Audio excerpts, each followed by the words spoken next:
Let me know, Miss Elvia, when you think we have everyone here.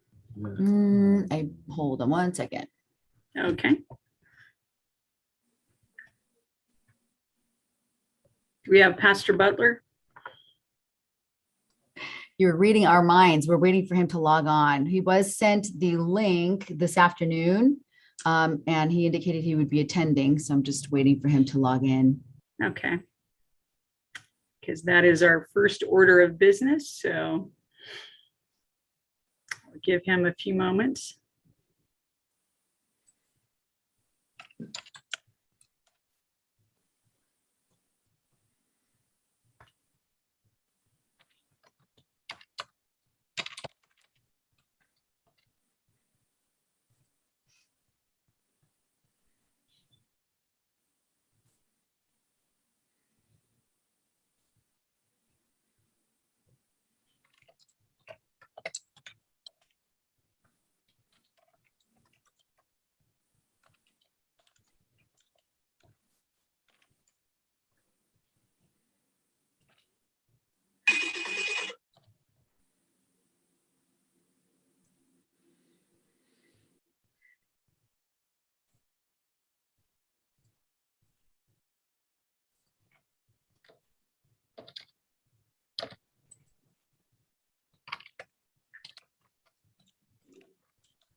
No sight of him yet, huh?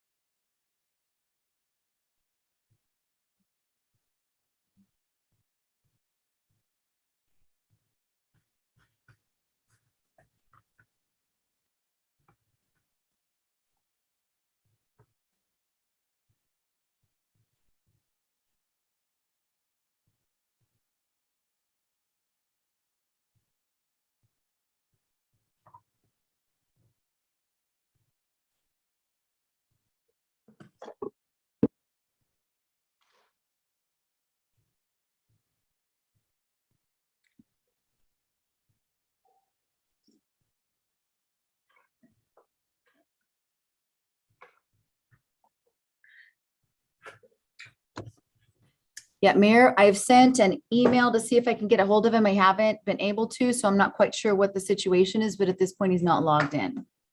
Okay, well, we will begin with the pledge, and if at the end of the pledge, he is still not here, then we will ask Reverend Davis to offer the invitation. So we will see how that goes, but to those joining us tonight for our city council meeting, we are reconvening back into open session at 7:02 p.m. We welcome you. Earlier when we began at 6 p.m., we did take roll call. All members are here and present. And so at this time, I would like to invite our city manager, Adam Raymond, to lead us in the Pledge of Allegiance. Mr. Raymond. Good evening, everyone. It'd be my honor to do so. If you could please stand up if you can. Place your right hand over your heart and repeat after me. I pledge allegiance to the flag of the United States of America and to the republic for which it stands, one nation, under God, indivisible, with liberty and justice for all. Thank you, Mr. Raymond. Thank you. And is Pastor Butler with us? No. Okay. Well, at this time, I invite you to join together in prayer as Reverend Karen Davis leads us in prayer. Let us pray. Most gracious and generous God, in this season in which we pause to reflect on hope and embrace the light that has come into the world, we pray that each of us can be a light through volunteerism and service to others. We give thanks for our city employees and the many volunteers in our community that make this a place of hope and light that we enjoy to work, live, and play in. And we also tonight are mindful of those in the 5 states across the center of our nation that experience great loss due to storms. We ask for your care and concern to be with those individuals as well. May you continue to empower us and guide us with your wisdom in the choices and decisions before us, that we might do our best in serving others. Amen. All right, thank you. That brings us to student reports, which tonight we have none. And next, reordering of or additions to the agenda. Does anyone wish to reorder or add to the agenda? Okay, hearing none, then that takes us to public comment. At this time, I'd like to open the public comment time and invite members of the public to address the City Council. You can do so by using the raise hand icon on your screen. And also, I believe that we have received some written correspondence for public comment. If anyone wishes to contact us by email, you can do so through public comment at cityofglendora.org. Madam Deputy City Clerk, do we have anyone wishing to address us at this time? Thank you, Mayor. I do want to point out that we did receive 4 public comments via email prior to 5 o'clock that were made available to the public, made part of the agenda packet and sent to council. In addition to that, after 5 o'clock, we did receive one via email that I can read now. Okay. From Ellen Hain. Ellen Hain, yes. Comments regarding proposed ordinance GMC short-term rentals. Should we wait and read that at the public hearing, or is it okay to do it now? The public hearing would be great, Elvia. Thank you. I'm going to hold off on that. At this time, I don't see that we have any raised hands. If anybody would like to speak that's in attendance, they can use the raise hand icon at this time so that we know that you'd like to make a comment.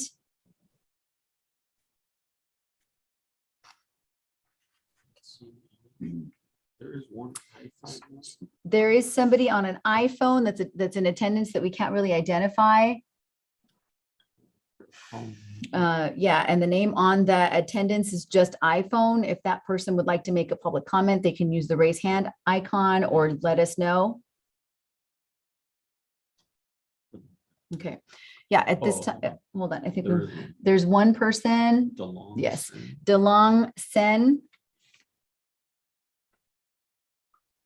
We're going to unmute you. You have 3 minutes to address the council if you're wishing to make a public comment at this time. Yes. Hi, can you guys hear me? Yes, you've got 3 minutes, please. Okay. Sure. So my name's DeLong. I'm a new resident to Glendora. I moved here last year with my wife, and we've been operating a licensed Airbnb with our ADU, and the proposed changes to the ordinance would impact us greatly, because the reason we were able to afford the house was because we factored in the income that we would be able to make with the ADU. And I think it's ADUs are really ideal for short-term rentals. There's less people than larger homes, so less chances for parties. It's safer because there's less foot traffic. My unit's only 400 square feet, so it's not really suitable for a long-term tenant anyway, and I'm always there to watch the guests.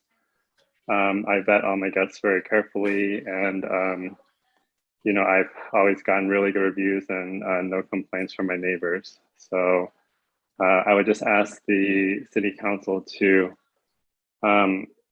consider grandfathering in the current short-term rentals that are currently licensed, if they do wish to move forward with banning ADUs to be used for short-term rentals in the future.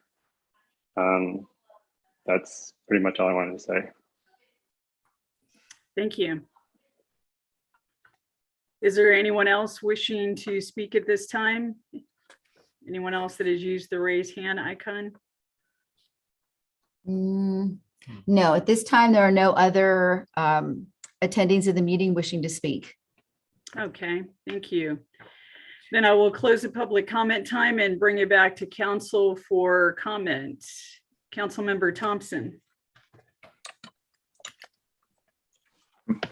Madam Mayor, thank you. And just a few updates on our goal line. I wanted for everybody to know that the station, the work has started to build that out, and so that's going to be a wonderful thing to see.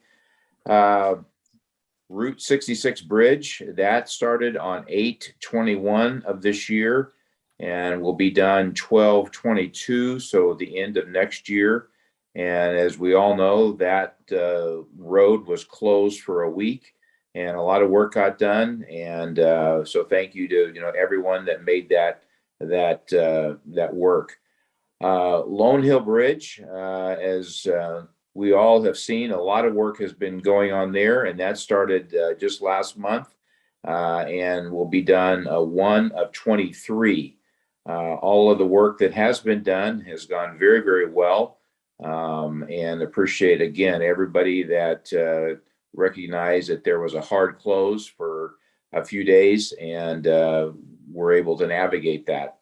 Foothill Bridge in Grand, that is starting this month and will be done by the end of next year, 12/22.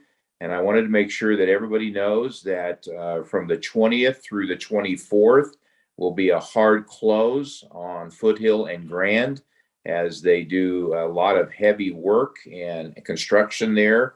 And so please be aware of that, and businesses and people that live within that area have been advised. And so I am thinking that everything is going to go well, but obviously it's a hard close, and a lot of us use that area. Lastly, I just want to say thank you for everybody that participated with the stroll. It was a wonderful night. Everybody that came had a great experience, and the crowd was absolutely huge. And so I just want to say thank you to everyone that made that such a enjoyable night.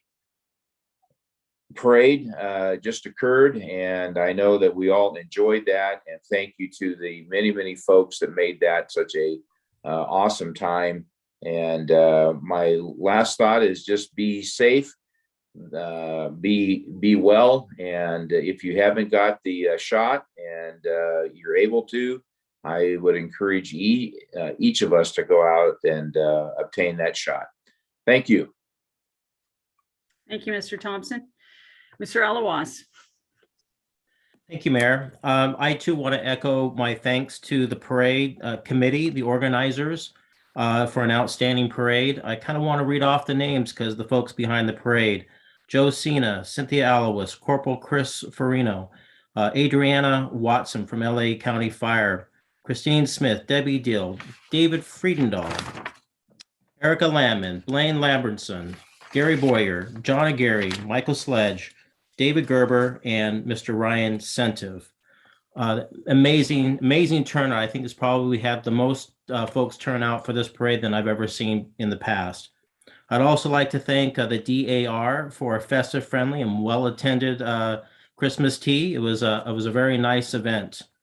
I've also want to let everybody know that that the committee to take care of the redistricting, and particularly for the county, because I've been involved a little bit with that, has settled on a map, and Glendora will be in the 5th district. Tomorrow, they will be making that official with its making that into the resolution and approving that. So that's tomorrow, the 15th.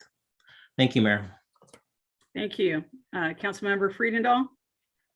Thank you, Madam Mayor. And I too echo the sentiments and congratulations to all the parties, the businesses, the Business Improvement District, the Chamber of Commerce, for making our holiday season so festive in the last month, and the continuation of all those efforts. It was a great time.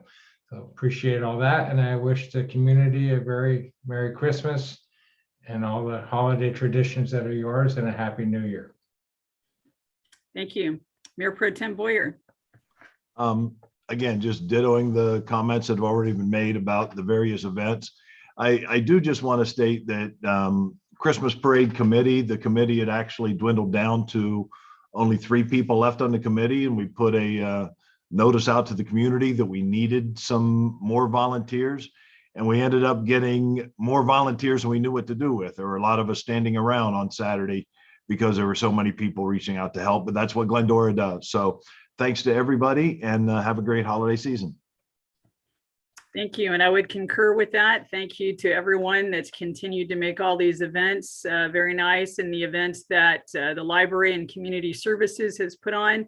Those have been tremendous as well. And send good wishes to everyone throughout the holiday season. And tonight I'd also ask that we would adjourn our meeting in memory of Penny Paulus. She and her husband Dick have been longtime residents, raised their family here in Glendora. She was a former co-owner and operator of Glendora Trophy, as well as serving on the library board of trustees, working with Kiwanis, IDOS Foundation. She was a regular writer in the Glendoran magazine. She was very involved with her church at St. Dorothy's, and she volunteered as a volunteer chaplain at Foothill Presbyterian Hospital, Emanate Health. Those are just a few of the things that Penny was involved in. She was all around humanitarian. And one of the things that stood out about her was that she was such a great optimist. Whoever she was talking to, she was very encouraging and positive, and you always left a conversation that you had with her feeling much better about yourself and about life. So definitely that will leave a void in our community. So tonight I ask that we adjourn in Penny's memory. And with that, Mr. City Manager or Mr. City Attorney, do either of you have any comments or reports to make at this time? Just a couple quick updates. We were made aware that there's a scam going around with our water billing system. People are calling individuals in our town and telling them their water will be shut off. We had a social media post and placed information on the website. If you receive one of these calls, it is not from the city, please contact us at 914-8239. Feel free to email us or visit the city's website for additional information. Additionally, this time of the year, it tends to come with additional scams. One of them is our EDD claims, fake claim letters. If you receive one of those, please look up the EDD's information on their website directly, and do not use the letter for confirmation. Want to report the rainstorm that we just had. I'm sure all of you saw the wind and the rain. Please be patient with us as we go through and clean up the streets, palm fronds, branches, and leaves that are everywhere. City crews in Athens are working hard to get all of that cleaned up. Happy to report up at the dam, we received in the past 24 hours over 4.4 inches of rain. So with that, Mayor, I turn it back over to you. Thank you. Mr. Winder, anything you want to add at this time? Just to say, we're sorry we missed the Christmas tree lighting, but a week ago Saturday, Carol and I were up in your beautiful town on a beautiful Saturday and walked up and down Glendora Avenue, and happened to be Zooming with some of my Canadian cousins, and we Zoomed in front of your Christmas tree, and they were in awe. And then I told them that it was 70 degrees out, and then they became somewhat belligerent. So after that, we stopped into one of your downtown stores. I've forgotten the name of it, that does all of this amazing stuff for Christmas. That was a very expensive stop for us. I'm going to try to avoid that store next year. But we loved being in downtown. We ate downtown. We looked around. We bragged about your town to our Canadian cousins. And so it was a great day in Glendora. Thank you. We appreciate your investment in the community. So thank you. With that, it takes us to special items. And our first special item tonight is recognition of and a presentation to Lieutenant James DeMond. So welcome, James. Thank you. Hi. Tonight, we'll begin with a proclamation in your honor. So I will read that for you now. Whereas on March 14th, 1988, James DeMond was hired by the city of Glendora as a police cadet, hired as a police trainee on June 26, 1990, and entered the Los Angeles County Sheriff's Department Police Academy, graduated from the academy on October 26, 1990, and hired as a full-time police officer, promoted to corporal in 2006, sergeant in 2007, and lastly, lieutenant in November of 2011. And whereas Lieutenant DeMond was assigned to the Investigations Division from 1996 to 1999 as a member of LA Impact, reassigned again to Investigations Division from 2001 to 2005, then again as the Investigations Division Lieutenant from 2014 to 2017. And whereas in 2004, Lieutenant DeMond was a plank member of FSET, the Foothill Special Enforcement Team, and is a current team commander. And whereas during his 33 plus years of service with the city, Lieutenant DeMond served in various capacities, such as field training officer, force instructor, FSET team leader, tactical flight officer, dispatch coordinator, Police Officer Association and Police Management Association president, and Area D coordinator. His hard work, dedication, and leadership have made the city of Glendora and surrounding communities a safer and better place to live and work. And whereas in December 2021, Lieutenant DeMond will officially retire from the city of Glendora Police Department and is looking forward to working on home projects, spending time in Lake Havasu, and enjoying watching his family grow. Now, therefore, we, the City Council, do hereby offer our congratulations to Lieutenant James DeMond upon his retirement and thank him for providing the Glendora community with over 31 years of dedicated service. And witness whereof, I have hereunto set my hand and caused the seal of the City of Glendora to be affixed this 14th day of December 2021. So congratulations, James. And also we have for you one of the beautiful Glendora tiles, also known as a hot plate. I think this would look great on your barbecue in the backyard while you're cooking up burgers back there. You can set your beverages or whatever you on this hot plate and you will be doing great. And I will read to you what this says. Lieutenant James DeMond, Glendora Police Department, 1990 to 2021. Thank you for your commitment to providing outstanding service to the city of Glendora. Your dedication and contributions are greatly appreciated. Congratulations on your retirement. Thank you for your dedication, your service, for always doing it with a smile, and for being there to serve the citizens of Glendora and surrounding communities in a variety of capacities. You have very much earned your retirement, and would invite you to share a few words with us. Wow, well, thank you very much. I'd like to thank you for this recognition and this honor. It means a lot to me. I've been very fortunate to work for the city for 34 years. Starting as a cadet when I was 18 years old after graduating high school here. And I wouldn't have made such a great long career if it wasn't for the help of others. When I started here, there were so many great role models, mentors, co-workers, leaders, and family members who supported me and guided me and it gave me the wisdom to do the right things and have a great career. So I really appreciate all the people who supported me.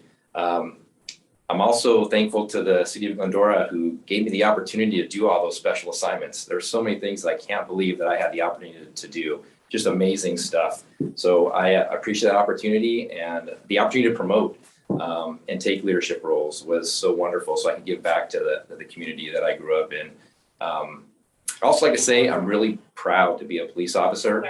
I'm even more proud to be a Glendora police officer and to serve the citizens of Glendora as I've had for so many years. I've been really lucky to do that. Also, I want to thank the council for their support over all the years. We've had great councils, and you have supported us, the police department, all the time, and the citizens. I'm so fortunate. We are all so fortunate to get to work for the citizens of Glendora, because they support us so well. So very lucky to do that. And, I'm leaving, but I'm very confident in the Glendora Police Department. We have great leadership in Chief Egan. We have many people who will come up and take retirees' places so we can continue giving the great service that we give to the citizens of Glendora. So thank you again for this. It's what I've known my whole life, so it's going to be different, but I'm really happy that I've got to spend 34 great years here. So thank you very much. Thank you. Thank you very much, James. Yes. Mayor, can I add one thing real quick? Yes, sir.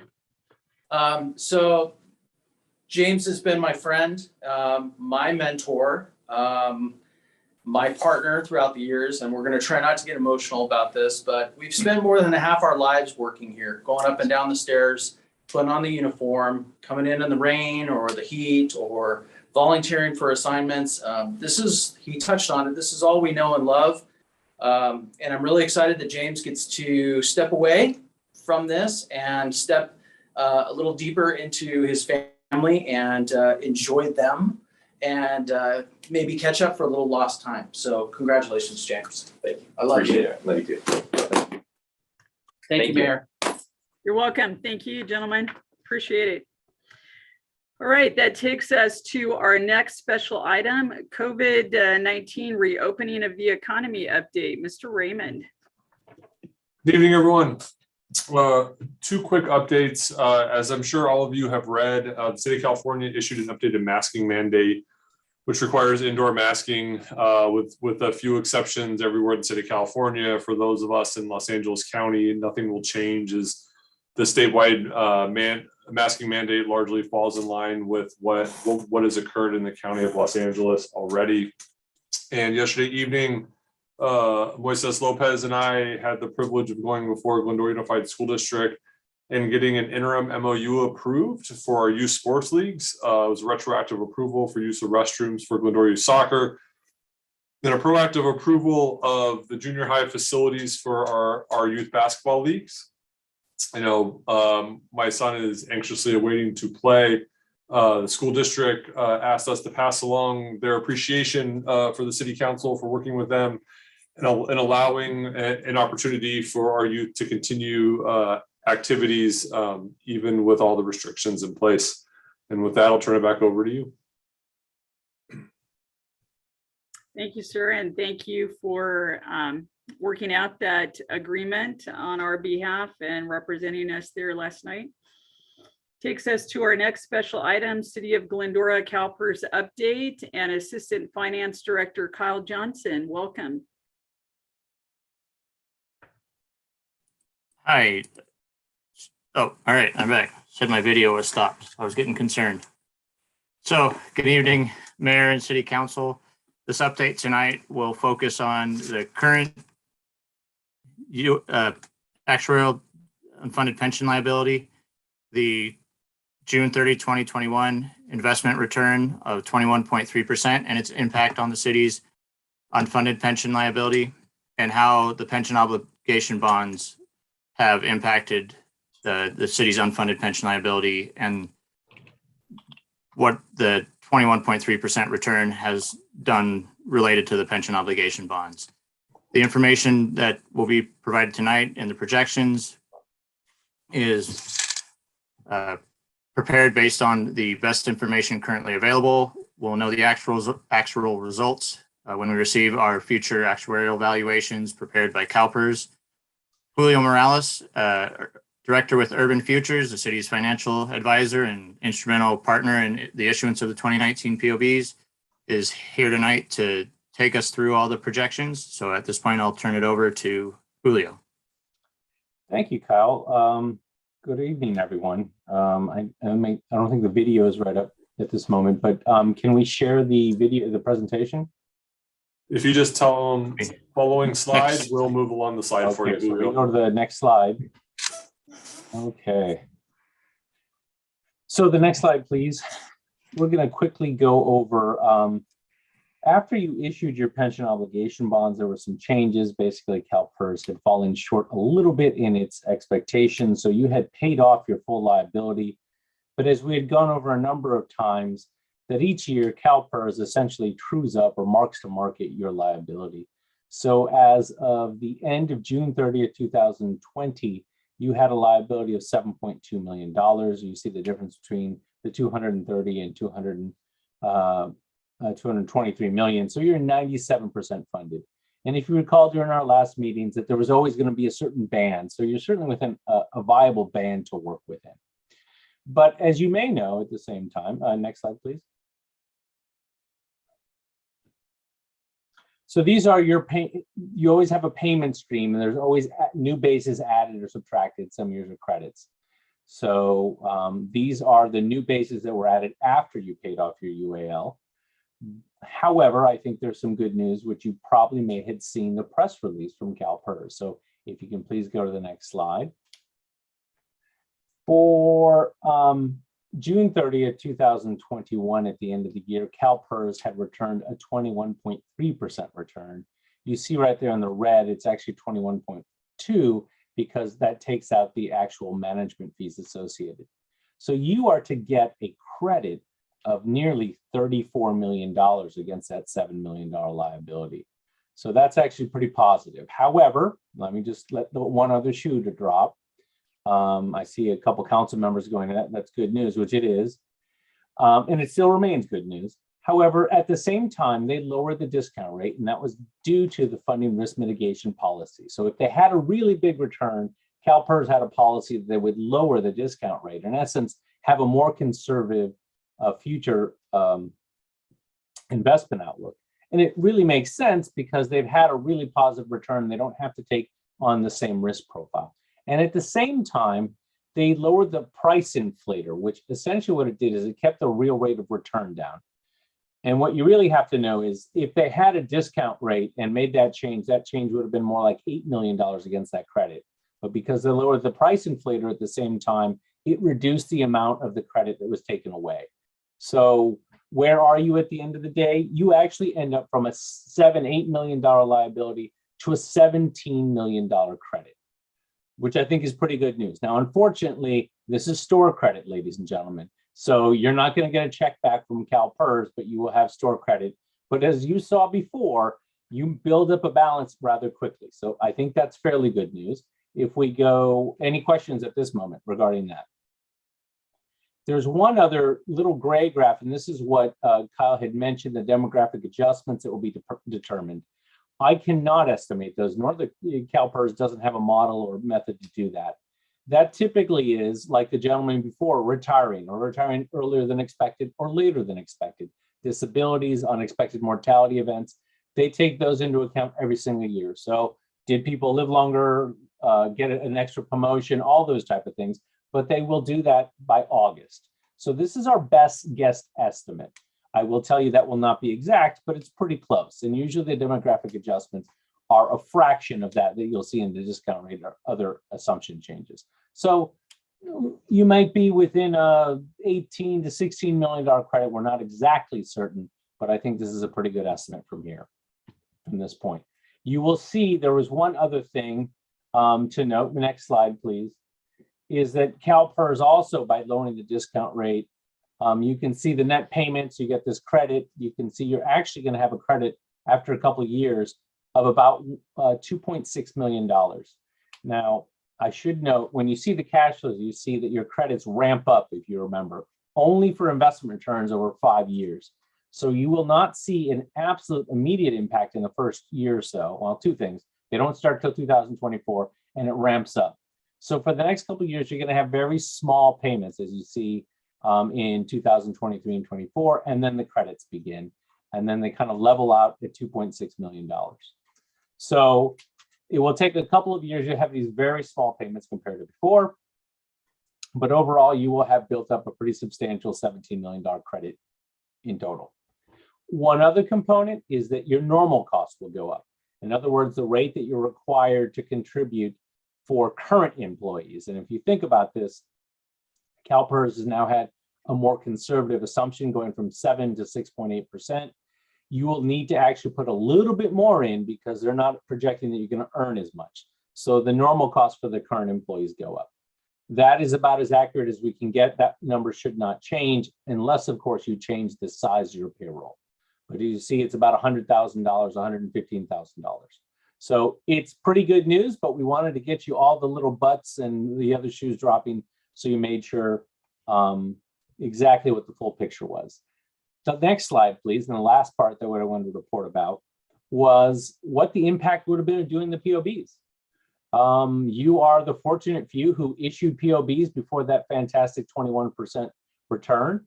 So as I look at this, there was a loss in the first year, so that would have cost you about 1.5 million. But the next year, you actually got a $9 million increase from the POBs by depositing all those monies. That's $63 million ahead of time. So you're really able to take advantage of the power of compounding. So right now, what did the POBs today do for you? You're about $7.5 million ahead of where you would have been because you were able to take advantage of that 21% return.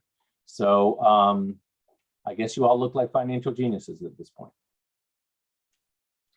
I don't know if there are any other questions at this moment. Does any council have any questions? Mayor, I do. Oh. Yes, go ahead. Julio, two questions. Is there any comparable data to other cities in California of how they're doing on their PERS or their CalPERS? Let me ask exactly what you're asking, like how other cities are doing as far as the funding ratio, or how safe or how healthy are they in their CalPERS and projections moving forward? Same slice in time that we're in right now. That's a really good question. I think it's a moving target. So I can say this. We have done 25 pension obligation bonds for a few $1 billion after we did yours. Yours was at the beginning of this cycle. Since then, there have been a number that have been doing this. In fact, I think it's like nearly 80 other cities have done pension obligation bonds. So most of them are fully funded.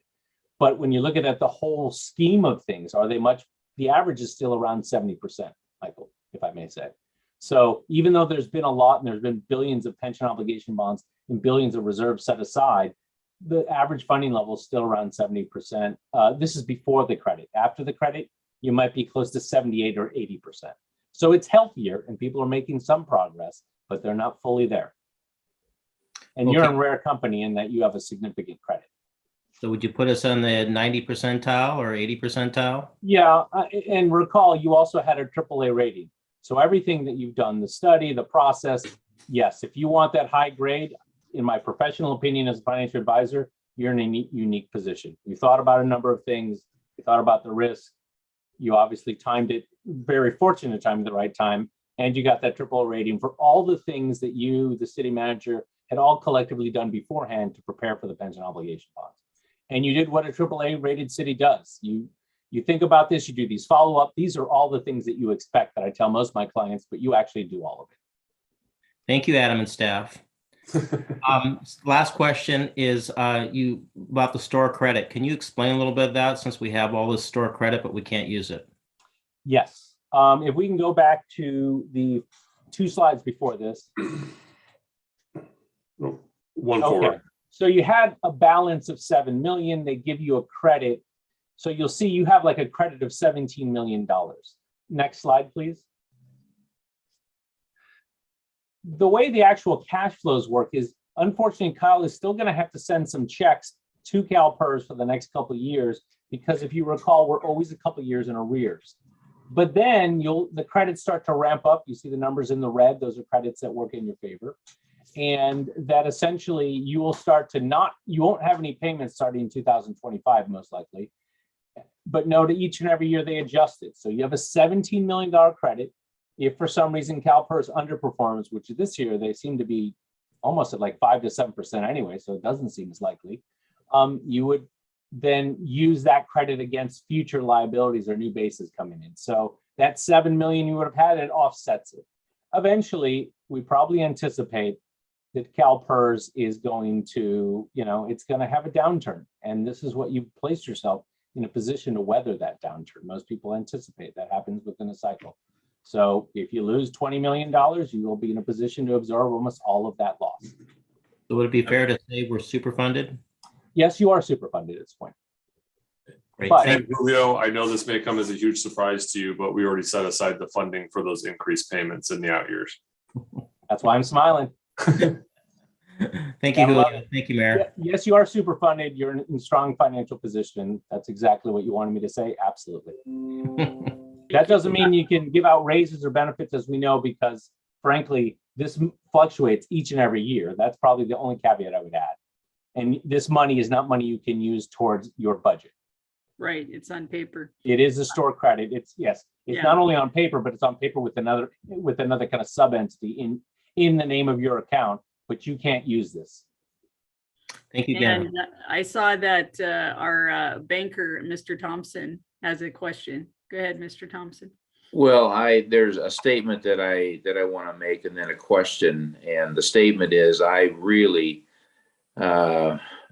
appreciate the support the council gave when this came up. I know that David was not on, but Judy was there. And there were some anxious times as to whether we should do this or, not. And I am happy beyond words that we did this. I think the action that we took is now showing that it was a very wise move. And I want to just say thank you to each and every one that took the time to read everything and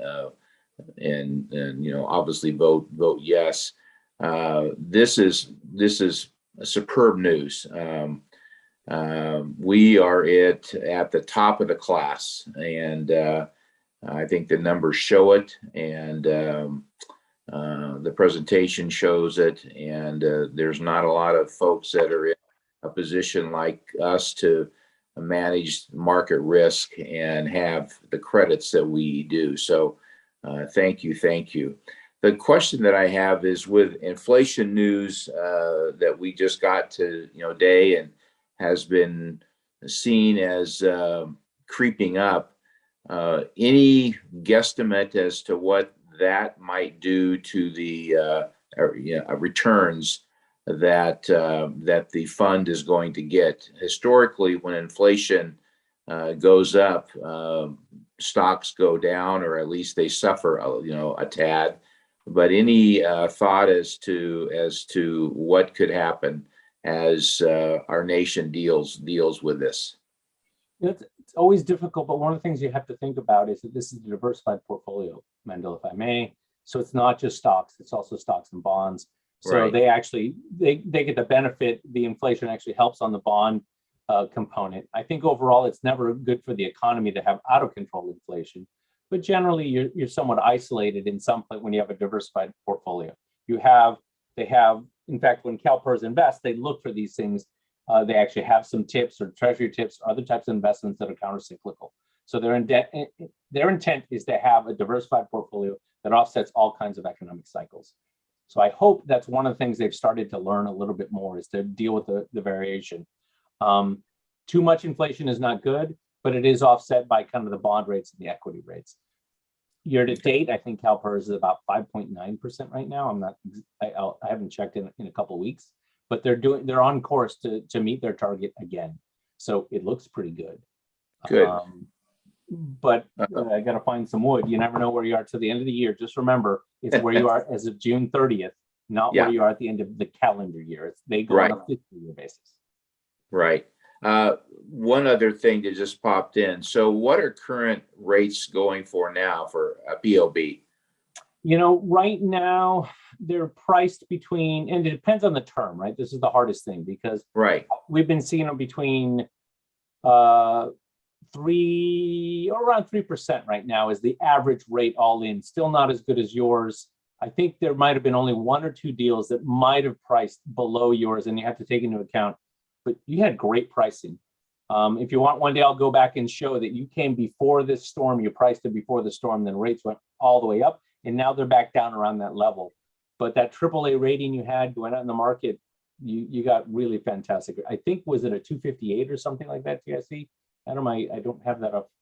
I thought it was more like in the 2.8 range, but that was a heck of a rate back. Yeah.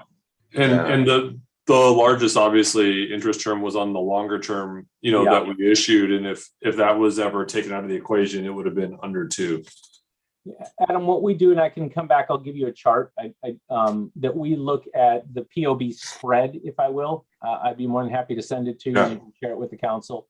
That'd be That's great. actually how we take, council member, the hardest thing is because one has a 15-year deal, another one has a 25-year deal. Right. So we compared the 10-year rate, and your 10-year rate was about 50 basis points over the 10-year treasury rate, which is pretty darn attractive. Well, So, right now that's at about 1.5 or 146. So yeah. Well, good. Well, thank you. This is amazing news. The city needs to talk about this, and Adam did a great job in helping us get everything done, and our staff did. Kudos to them, and thank you to everybody that participated. So thank you. Yeah, and this was the second POB in my time, so you're welcome, Mendel. Yeah, thank you. Well, it all goes back to the council being involved and working well together. So thank you. Any other council members have any questions? Okay, seeing none. Thank you, Kyle, and thank you, Julio. Appreciate all that you've done to help this process along. So thank you very much. thank you. Been a pleasure. Happy holidays. Thank you. You as well. All right, that takes us to our next item, the Police Department Quarterly Update. Chief Egan, welcome back. Hello, Mayor, council members, public watching. Thank you for having me this evening. This is going to be the December quarterly update. Next slide, please. I'm going to touch on a few items. Number one will be the recently decided Los Angeles County Metro Public Safety decision for funding. Provide everyone a flock camera update with some case examples. Touching on a few other PD technology updates that we have going. A lot of them are spinning quickly because they have to be in compliance by the end of the year. So I'll talk about those. And just real quickly, a personnel update so that everybody kind of knows where we're at and what the future is going to look like. Next slide, please. Starting off with Metro Public Safety. Metro, of course, is obviously everything public transportation wise, governed by LA County Metro Board. They have the bus system, they have the train systems, Gold Line, all the other small ones that ferry people around in LA centric and LA County and adjoining and connecting routes, which is what we are a part of. Everyone knows we've been treated with Councilmember Thompson's beautiful updates with our Gold Line extension, and I'm sure everyone has experienced some traffic delays as they do construction. But public safety is what I want to focus on today, and just provide a quick high-level update. For public safety, Metro has a public safety division. It's a non-sworn entity funded by LA County Metro. They contract with 3 primary law enforcement agencies to deliver public safety to the Metro system. Those 3 are the LA County Sheriff's Department, LAPD, and Long Beach Police Department. Biggest and probably most wide-reaching, which would affect the city of Glendora, is Los Angeles County Sheriff's Department, because they stretch from county edge to county edge throughout the whole system, except for the city of Los Angeles proper, and same with Long Beach. Long Beach Police Department handles those. They handle all emergency, non-emergency, proactive policing, maintenance, or not maintenance, but proactive patrols, really enforcing code of conduct and all sorts of things on the train system and bus systems provide that level of safety. Roughly, it's $110 million per year, which is allocated from LA County through the Metro Board to public safety. New slide, please.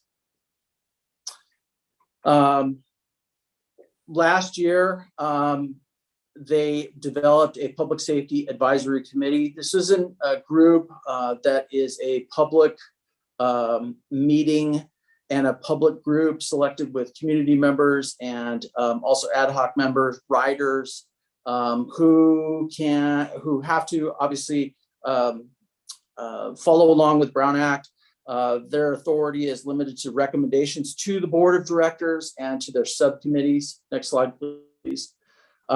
This group started in 2020. Like I said, they took 15 community members with 3 alternates and 3 employees, non-voting members, basically Metro staff, to provide them some technical guidance and some structure on how to navigate Metro systems.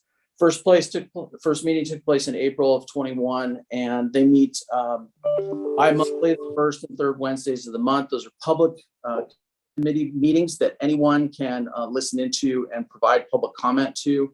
You can find the link for those meetings through the Metro web portal.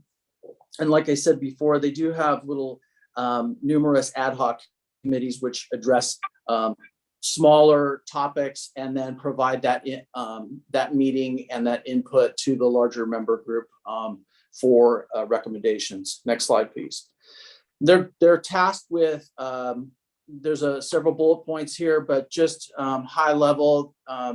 Their goal is to develop a mission and value statement for transit policing.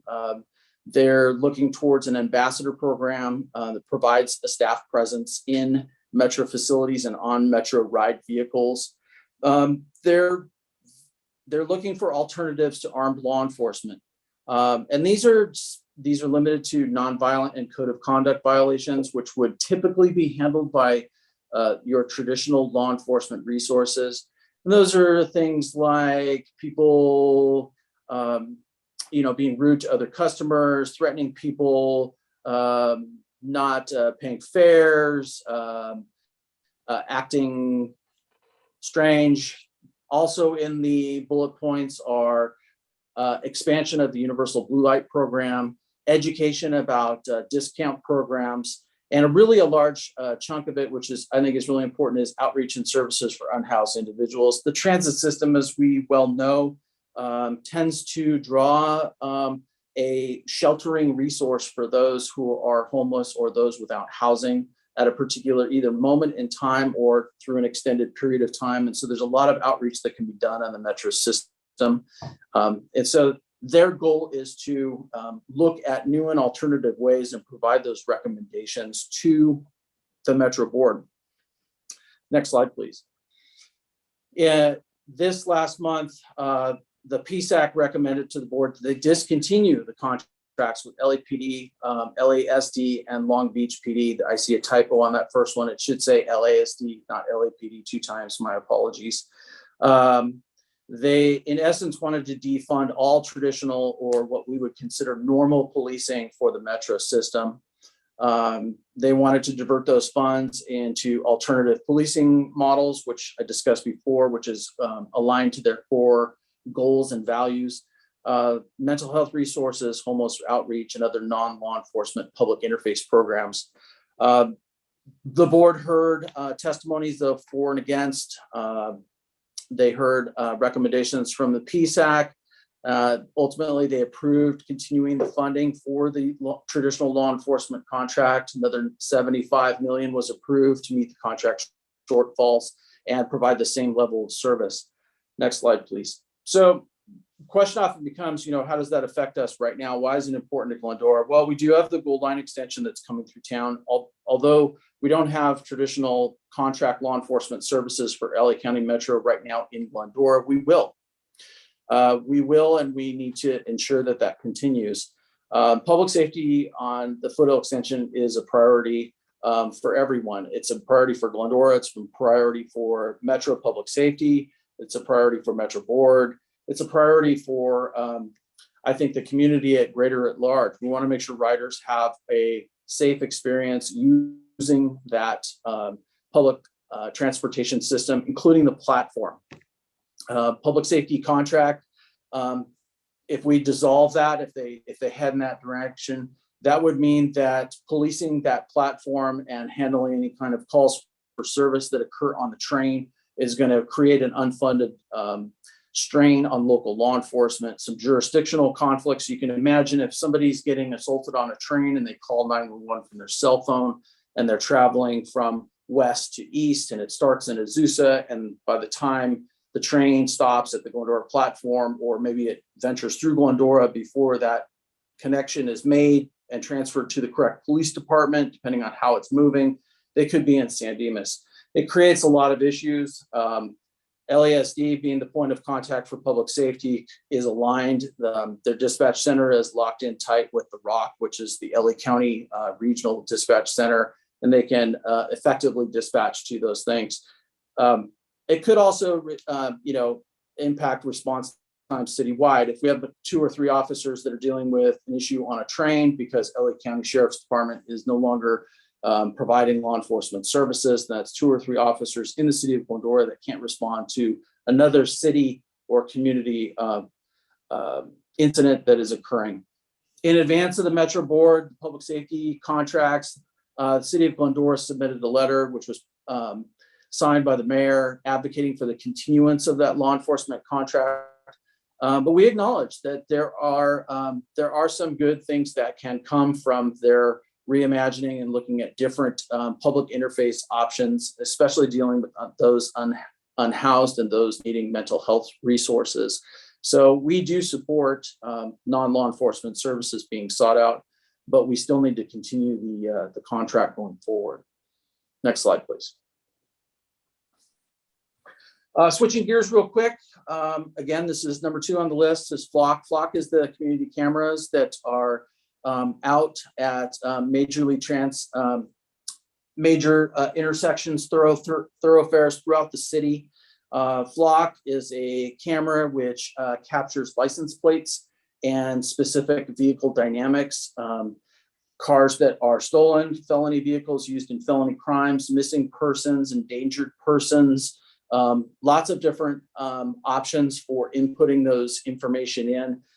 License plates are scanned. As they're scanned, they go into a system. That alert goes out through dispatch and into our field units, and we can track those cars down and seek to either recover that vehicle or contact the occupants of that vehicle so that we can address whatever the issue is. Just a quick 30-day stat run we did. Obviously, it's a few days behind because I ran this report from November 4th to December 4th. There was 1,357 searches. So that's somebody going into the system and looking for a particular license plate or looking for a particular vehicle dynamic, say a white Ford panel van with a sticker on the back window, something like that. You can see that amazing number of 7 million license plates scanned by Flock cameras in that 30-day period. Now that's not 7 million unique license plates, that's 7 million total. So if you can imagine, about a third of those license plates are unique, meaning about 2 million or so are unique to the city of Glendora, coming in once and then leaving. The rest are repeat. So those are likely people coming to work, shopping in Glendora, or they live in Glendora. And in the last 30 days, we did 54 hot list hits, which are, again, those stolen cars and felony vehicles, missing vehicles, and other follow-up investigation vehicles. Next slide, please.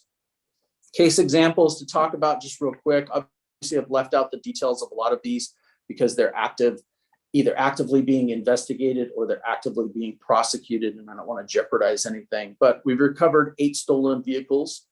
6 grand theft suspects have been arrested. 1 at-risk missing 17-year-old was located. That was a 17-year-old missing from Central California in Bakersfield, who was suffering from some depression, and his family was very worried about him or her, and we did locate that individual in the city limits on a Flock hit. Very good success story. 1 robbery suspect located, 1 armed robbery suspect arrested with a firearm. That was committed in Glendora. The Flock hit in Azusa, and we tracked it down with the help of Azusa and got that person in custody.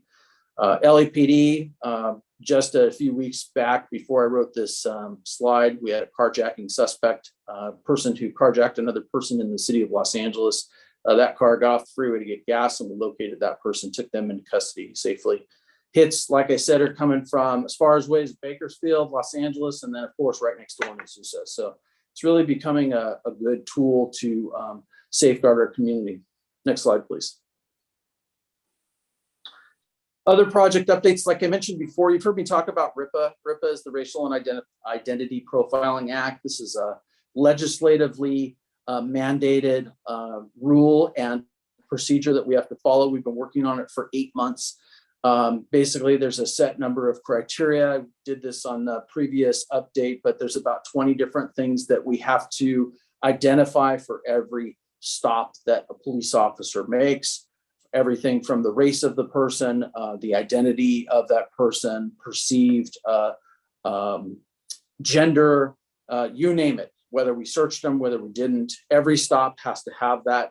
Larger agencies have been doing this for 2 years. Medium-sized agencies started a year ago, and now the smaller agencies, we're on the third tier of the rollout, have to be in compliance and have that system set up to start reporting January of 22. So we're in the final phases of testing our communication to the Department of Justice with our system. So we're actively leaning on IT to help us make that connection portal. Our new e-subpoena system is going to go live hopefully in the next couple months. Subpoenas are obviously the communication piece between the court system when an officer needs to appear in court. We do that through an e-system, which is a digital basically email or app system where an officer gets alerted to when they have to be in court. And when they click that button, that essentially is the service of that subpoena, acknowledging that they need to be in court. Our old system is broken and no longer works because it used our old records management system. So we had to update that. Cortico is a wellness app for law enforcement. As we get younger and younger generations of law enforcement employees and staff, we're finding that we need to branch out and be a little more modern and contemporary with making that connection portal to those who need that little extra support in these times. Could be anything from dealing with anxiety or fatigue to family stress to sleep, exercise, meditation. A lot of resources in this app. This was a project that we undertook with our risk management authority, looking to mitigate some risk and some burnout for law enforcement employees. And happy to say that that app is almost ready to be deployed and out to our people. Current technology upgrades, patrol cars, an emergency operation vehicle. We are updating our computers, our cell phones, our cradle points, another fancy word for an internet router in the car. We are exploring and done with testing and will be headed to council soon with body-worn and in-car video systems. And then we're spending a lot of time both with Mr. Wagner's office and with ourselves with policy development and legislative adherence. A lot of new laws came into effect this year affecting law enforcement, everything from use of force to personnel records, to how we handle certain situations in the field like riots and the use of tear gas. Everything that was legislatively changed this year requires a policy update. Each one of those needs to be, each one of those legislative mandates touches maybe 1, 2, 3, 4 policies. And so we have to take each one of them, read them very closely, adopt them, and then we have to train for them. All of those need to be put into place by year's end. So we've been working diligently on those as well. Next slide, please. Finally, just a quick personnel update. Our current vacancies as it sits, as created on when I made this on December 4th, which is police service representatives. Those are our dispatchers. We have 2 current vacancies. Records, we have 1 vacancy. Police cadet, 4 vacancies. This is a continuous testing. Again, I've asked before if you know any good young men or women, college age, out of high school, less than 25, who had an interest in law enforcement, have them apply with us. We're continually seeking police cadets. I'll get back to police cadets in just 1 minute to talk about it and round out the discussion. But then to police officer, we have 4. With James retiring at the end of this month, as we just heard, that'll make 5. We have 3 members, 3 new members in backgrounds, final phases. We're hoping to get them on board within the next 30 to 60 days, which will take that 5 back down to 2. But we never know what the future will hold with officers looking to go with other departments, either outside the state or outside the county. So we have to continually plan ahead for that. Back to police cadets. really press the point of finding those good individuals, those good young women and men who have an interest in law enforcement and giving back to their community. James started as a police cadet. I started as a police cadet. Many of us here started as police cadets when we were 18 years old, 19 years old, going to college, having an interest in law enforcement, getting our foot in the door. We came, we stayed, we've been here 30 plus years. Those are the individuals we're seeking. We're looking for those great individuals so that we can continue to give back and provide good customer service to our community. And with that, that closes out my update, and be happy to answer any questions if anyone has any questions for me. You can go to the next slide, Elvia. All right, any quick questions for the chief? Chief, I just want to affirm the thoughts that you shared on the first point. Thank you for the engagement that you've had with all of that, the Metro Board Advisory Group. Just keep it up, and appreciate you. And thankfully, that vote came out well. So thank you. Thank you, sir. Yeah, we'll keep up the effort. The captain that is assigned to transportation services, Captain Kehoe, he and I speak regularly, so we'll keep in touch. Keep on it. Thank you. Karen, if I may. Yes, Mr. Boyer. Matt, staying on the subject of the Metro decision, there's been a lot of press and everything about what happened, and the one misunderstanding is actually Metro increased their public safety budget. Is that a correct statement as far as you know? As far as I know, yes. Yeah. It did increase their budget. Yeah, they made some changes to it, but it's actually an increase. They are listening to the public, where people have a perception of not being safe on public transportation, and I understand that concern. It was interesting to hear the conversation, though, unfortunately, get a little bit political, where the Metro Board was talking about the idea of not continuing to contract with law enforcement that chooses not to enforce vaccine mandates. It is one of those things. Do you have anything to add to that, or do you have any additional information? Because if let's say, and I don't know, I know the sheriff's department is still wavering on it. I don't know about LAPD or Long Beach, but if they choose not to enforce the vaccine mandates that the president has tried to enforce, and Metro makes a decision not to contract with them, where does that leave us? Do you have an opinion on that? Well, I would say I would defer to Bill on this, just from the legal perspective. And I would never want to speak for Sheriff Villanueva or for any other law enforcement entity. I can tell you this, though, just from a high level perspective, no matter what a law enforcement organization's conflict is with a presidential directive or a health department directive, and how they choose to navigate that, either with their employee groups or enforce certain things. When somebody calls 911, law enforcement will come, and it may, after time, it may come that proactive ridership may be an issue with law enforcement actually physically on the trains if there is some kind of conflict, which I could not envision for the future. But I can tell you that if you yourself was on a Metro train and needed help and called 911, you'd get the help you need, regardless of where you were or what the conflict was between a particular law enforcement entity and the Metro Board.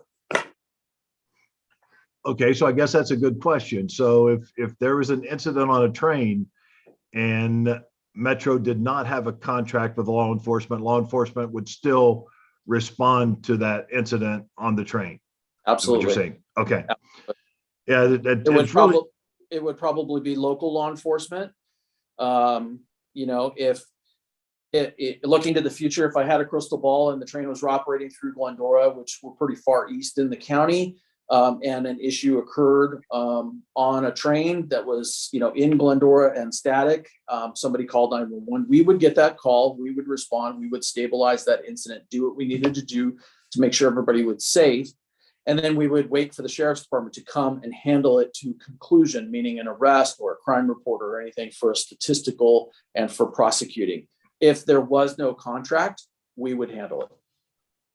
Okay, I appreciate that clarification. It's just, unfortunately, again, politics gets their way into these things, and it shouldn't when it comes to public safety.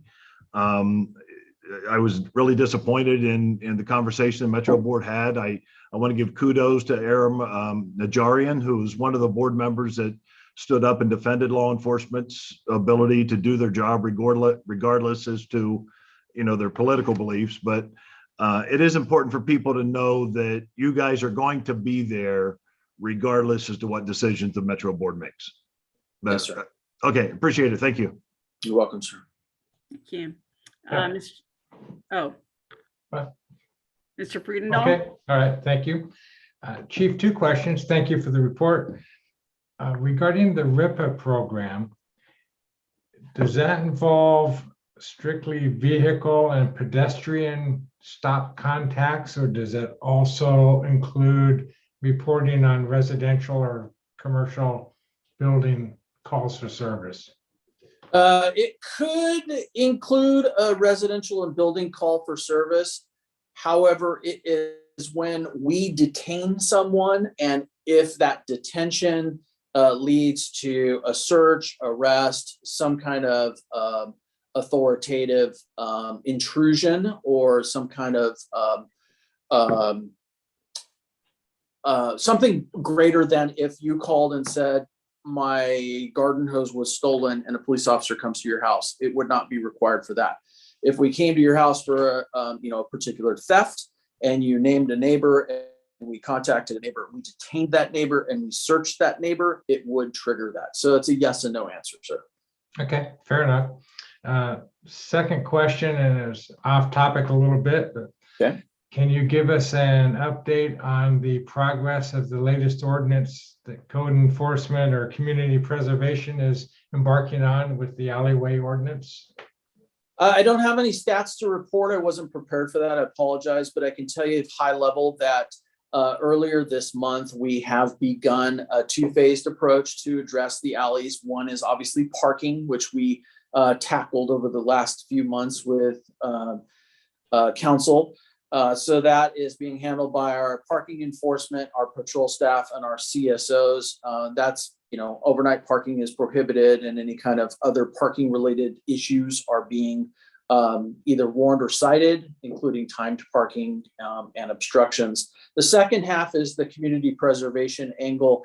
That's by code enforcement staff, and that's just making sure that as you stated it, the care and concern that we place on the front yards of our home on those with alleys, that same care is being extended to that area as well, which would include shrubbery being cleaned up, dismantled vehicles or debris or trash cans being left out, all of those type of things. We did put out a mailer early off this month, notifying all alleyway parkers that they needed to, that we're going to be looking for those type of issues, and we've proactively started patrolling. We're going to give people a lot of time to comply and a lot of time to get used to any kind of new issues. We found that it wasn't really as bad as we thought. There are some definite eyesores which are being addressed by the residential members right now. And so after we give some time for compliance and let them ask questions, and have our community preservation staff go out and talk them through it and do some education. If we still need a little more oomph, then we can take some administrative action to it. The education piece is well underway, and I expect that to take the duration of the month, and then we can start looking at proactive enforcement in January. Are you finding residential reception to this more favorable than that, or? I honestly don't know. I would have to survey the staff. I know that right after we started this, he went up and down the alleys, one of our code enforcement officers, and began looking for violations and doing that education piece and component. And early on, this was, a few weeks back, he said that, residents were receptive to it. But, anytime we go out in the community and we create that, hey, you need to do better, or this is a problem, it's always going to be adversarial. So we're going to take a lot of time and patience to do the education and try to get that compliance by voluntary mechanisms before we do any kind of authoritative administrative action against anyone. Okay, well, thank you for that report, and please do not go initiate any surveys or extra work at this point. It's you're doing a great job. Thank you. Thank you, sir. And Mr. Alawas, I think I saw you raise your hand earlier. Yeah, thank you, Karen. Chief, wonderful presentation. Thank you so very much. I look forward to your quarterly reports, and I know that the residents do as well. And David, to your point, I guess we're trendsetters because City of San Dimas, I guess, was working on their alley ordinance as well. I believe they passed it. So we're trendsetters. So thank yourself for that. Chief, the topic of the day is that crime wave. This off topic a little bit from your presentation, but I'm sure folks in the city are probably wondering, what's going on? How are we protected? We're in a little bit of a bubble here. You guys do an amazing job, PD does, and everyone's very thankful for what you do. But can you talk to that? I mean, just today it was in the news that the Grove just put barbed wire up around their mall, and people are really concerned. What confidence can you give our community of what we're doing proactively? Well, proactively, I can tell you plain and simple, as we get towards holiday season, we always step up patrol, which is increased presence down by the marketplace. That's our bread and butter. Everyone knows that. That is our best. Our retail source is our best way for those who live, work, and shop in Glendora, visit. This is where they want to go. This is where we want them to go. We want it to be a safe environment. And so flooding that area with police officers and police presence has always been part of our plan beginning of November in anticipation for sales. What has helped us, though, is that way that our marketplace is situated, although it is close to the freeway, the metro construction and the delays on Lone Hill really have caused a lot of people to, our thefts haven't gone down, but they haven't gone up either in our holiday season, which we typically notice. Before the construction, we'd see a lot of, run into Kohl's and grab some Levi's and run out 3 or 4 people. That's been happening since the beginning of my career. They used to do it at the old Home Pace, and before that, Gemco for those older people in town. That's just the way it goes. And using Lone Hill to get quickly onto the freeway, come out of Marketplace and go onto the freeway, it was a quick escape route. With Lone Hill being packed, it's not conducive to crooks fleeing, to be honest with you.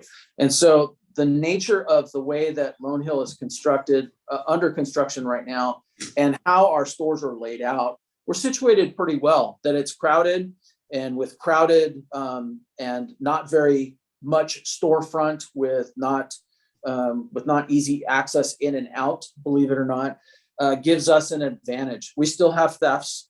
They occur not daily, but they occur frequently at Home Depot, Walmart, Kohl's, Ulta, the usual locations, because it's quick to go in, quick to go out. Ulta frequently gets hit. And that's where we leverage that flock camera system. Oftentimes a theft will occur. We'll get notified after the fact. They'll say it was 4 or 5 individuals, but they were in this type of car. That vehicle dynamic can be entered into our system, and we can track that vehicle through the flock camera network system, perhaps get a license plate, track it down, put it into the hot list, and get them in custody. It's always a great possibility. Proactively, though, you'll see our presence increased throughout the next, month, providing that extra level of service in that area. Thank you for helping me segue into the last question, is how are you taking the flock cameras and publicizing that as a tool, as an asset to the city, and criminals beware. Right here.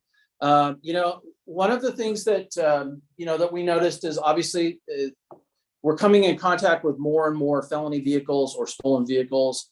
A lot of those vehicles flee, right? They don't want to be stopped by the police. They don't want to be caught.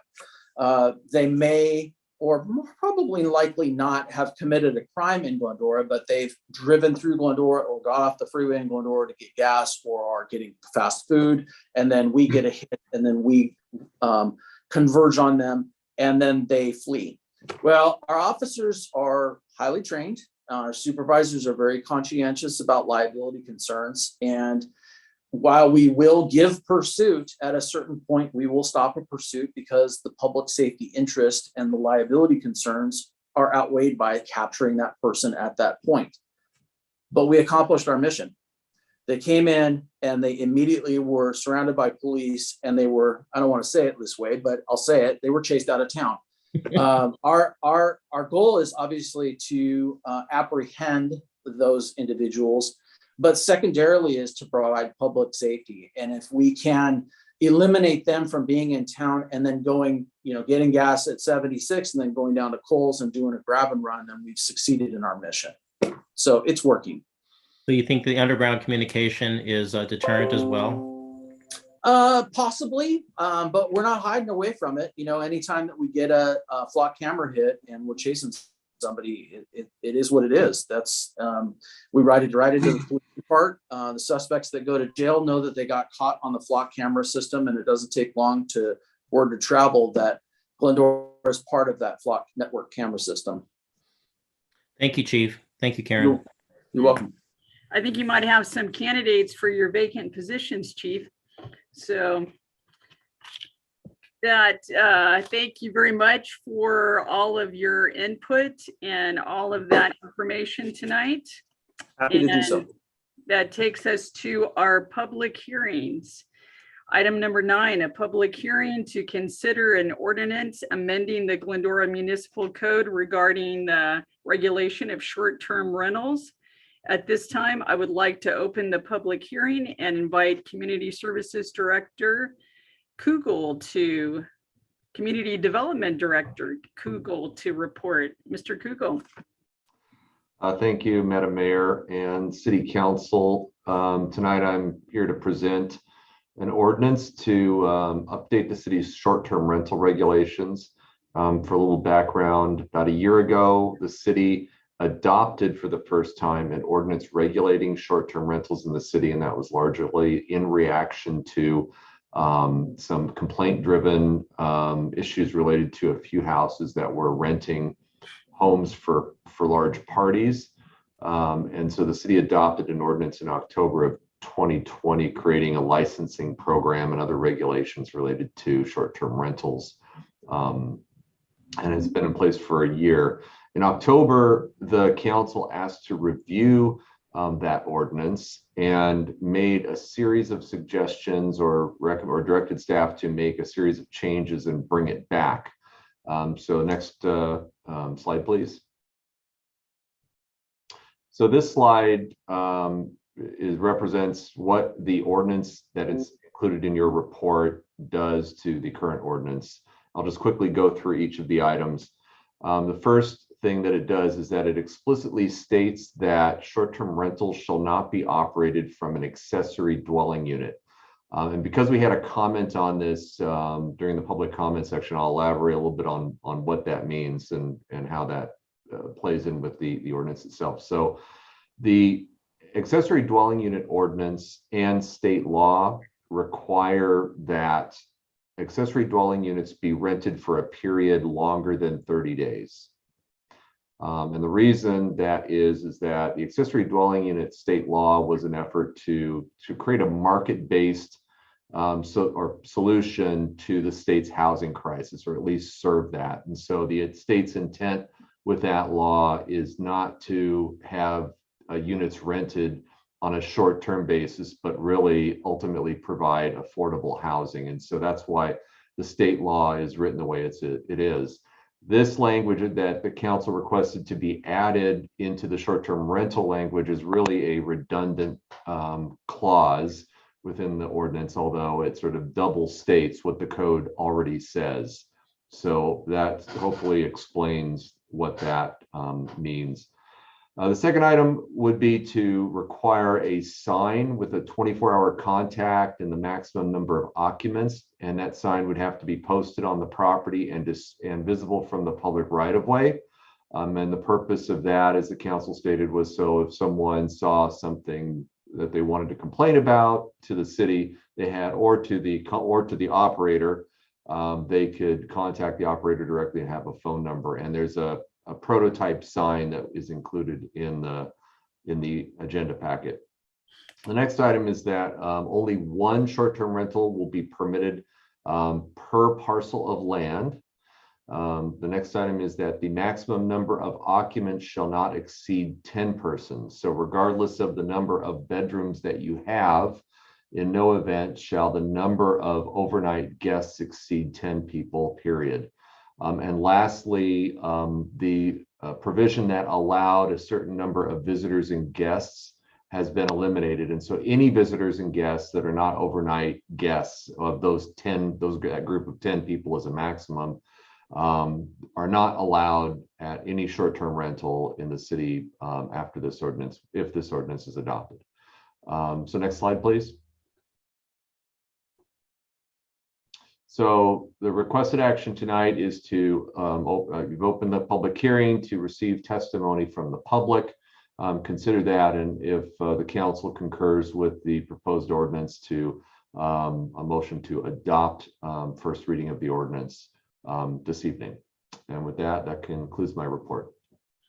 Thank you, Mr. Kugel. Do we have anyone that is wishing to speak tonight? Have we received any public comment requests? Yes, thank you, Mayor. I do have the one email that was received after 5 o'clock today related to this item, which I'm going to read right now. Thank you. That is from Ellen Hayen. I object to some of the terms. Sorry, hold on. Nope. No, not doing it. Go up. There we go. There we go. Okay, I object to some of the terms of this proposed ordinance, banning the use of accessory dwelling units as short-term rentals is a very drastic solution to the problem of unruly parties. An ADU can be rented while the others are home, reducing the likelihood of abuse of the rental by short-term tenants. Renting out an ADU is beneficial for homeowners who can barely afford their mortgage, and banning such rentals may cause great hardship to homeowners who are relying on the extra income in these uncertain times. Also, ADUs are typically small, making it harder for large groups to gather than at the mansions where this problem has occurred. In my opinion, the limit on number of occupants is a wiser way to control parties. I also do not see a reason to ban STRs in mobile home parks. This strikes me as discriminatory against people who live in mobile home parks. Why should they not be able to rent their homes out just like people who own their stationary homes? Thank you for your attention. Thank you. Okay, so we're going to ask one more time if there's anybody else in attendance, because we do have others that are attending this meeting. If anybody would like to speak on the item that short-term rentals, to use the raised hand icon. Okay, we've received no requests then to give comment. Okay, thank you. All right, then I will bring it back to council for comments. Councilmember Thompson. Madam Mayor, thank you. I got most of the questions that I had answered at our briefing this morning. I am comfortable with the bullet points on the staff report that Jeff talked about on page 2 of the staff report. I'm especially enlightened by the reason that bullet point 1 is on there. And I guess I failed to recall that that was a state law. So thank you, Jeff, for talking about that.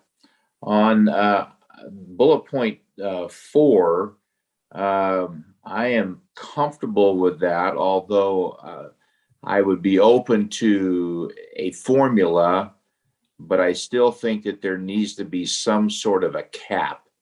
I'm not sure what the magic number is on that, but I do think, people can connive and work around a formula. And I think that if people know that, whatever the form that is, then the cap is the cap. On bullet point 5, I'm struggling, just a little bit there. The holidays we are in, and obviously if you have a Christmas lunch and you have a family of 15 or 20 that want to gather for exchange of gifts and lunch, at least how I read this, that could not occur. And I'm not sure that I'm comfortable with that. So those are the thoughts currently, and I'm open to hearing what others say. So thank you. Thank you, Mr. Thompson. I see that DeLongson has a raised hand, but he spoke at the public comment at the beginning on this item. So that was the opportunity, if it's on the same item, that we won't be hearing that comment again. So I just wanted to share that so he'd know that we're not ignoring his raised hand. Okay, Councilmember Alawas. Thank you, Mayor. I am somewhat in line with Mendel's comments. Basically, we're talking about 4 bullet points, since the first one is moot, since it's against the law for the state. On the maximum number of occupants shall be 10 persons. I don't know why we can't use the formula that we currently have right now, which is 2 persons per bedroom plus 2 extra with a maximum of 10 guests. Why? And then to the last portion of it, visitors and guests prohibited. I mean, to the point that David had made at the last time we talked about this, that when he was in Vegas, they had rented one for a funeral, and they had their family over and friends, and that was appropriate. So I don't know why we can't put a caveat in there, say you can have so many visitors and guests from a period of 7 a.m. to 10 p.m. And be respectful of your neighbors that way, because then after 10 o'clock, it's like there's a set number of folks and that's it, it's done. And I think it covers the bases of what we're trying to do with the intent here, and not so much infringe on property rights, and give some flexibility to this. Those are my 2 comments. But then secondly is, I don't know if Adam or if the chief is still on. Over this last year, since we've had this in place, do we have any statistics of the issues that we've had and how many STRs this has encompassed? The statistics were presented the last time we had this item. I don't have them offhand. We can pull them up really quick. The number of complaints were not significant for short-term rentals. The majority of noise-related complaints. In the first report we had, if you recall, we talked about the history of the short-term ordinance and the other ordinance that was allowed, sort of the party ordinance that was applicable to both homes and short-term rentals. When noise complaints got too high, that ramped up potential fines to I think it's up to $2,500 per occurrence. However, the short-term rentals historically have not generated a ton of complaints. Far more complaints have been created just in normal homes. Sort of the old adage, kids will be kids, and when parents are out of town, they'll host parties at their house. Still continues to be true today. However, Chief, do you recall off the top of your head what the statistics were the last time we had this presentation? I can look them up really quick. I think there were 4 homes. Say that again. I think there were 4 homes. Yes. That had a complaint. One home created several. Correct. Yeah, by and large, Councilmember Alawas, most of our calls for service regarding basic occupant issues are, just as Mr. Raymond said, related to house parties. Your run-of-the-mill house party, parents out, or college party, or you name it, whatever the family event is, where we have to go once, twice, 3 times maybe in a night to shut it down. shifting back specific to STR, that number is negligible. It's very, very low, if any, since we have adopted this. All right, thank you for that. I'll let others talk before we come to some conclusion. Okay. Councilmember Friedendahl? Thank you, Madam Mayor, and thank you, Jeff, for the reminder on the state law about ADUs. I too had forgotten that, and while I feel that the public comments we heard were compelling and had some validity, I knew we had not done that, and the state law was the reason, so thank you for that. I think the bullet points we've talked about are excellent. With the exception, I am not happy with the limit. I think that the overnight formula was successful and should still be able to work. So 2 per bedroom, 2 for non-bedroom environment as an overnight environment or overnight experience, and up to 10 additional during the daytime is a workable formula. I think that's reasonable, and that obviously would take care of the visitor and guests prohibited point. So I'm ready to make a motion to that effect if we're entertaining that or want to I do know so. I'm going to call on Mayor Pro Tem Boyer and give him an opportunity to speak, and then I'll call for any motions. Thank you. Thank you, Mayor Pro Tem. Hey, thanks, Karen. First, I just want to clarify the last bullet point, visitors and guests are prohibited. I believe that was a misunderstanding, or I went back and watched the meeting again, and the conversation was more about the fact that we wanted to limit it to a maximum of 10 people. So if there were 2 guests that were staying at a short-term rental, they would be permitted to have guests in, but up to a maximum of 10 people at the property at any one time. So that was my intention when we were having this conversation previously.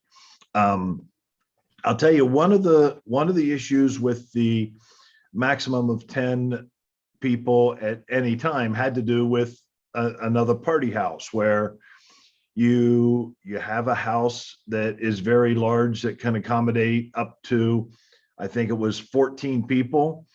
And our ordinance as written today allows for an additional 10 guests, which added up to 24.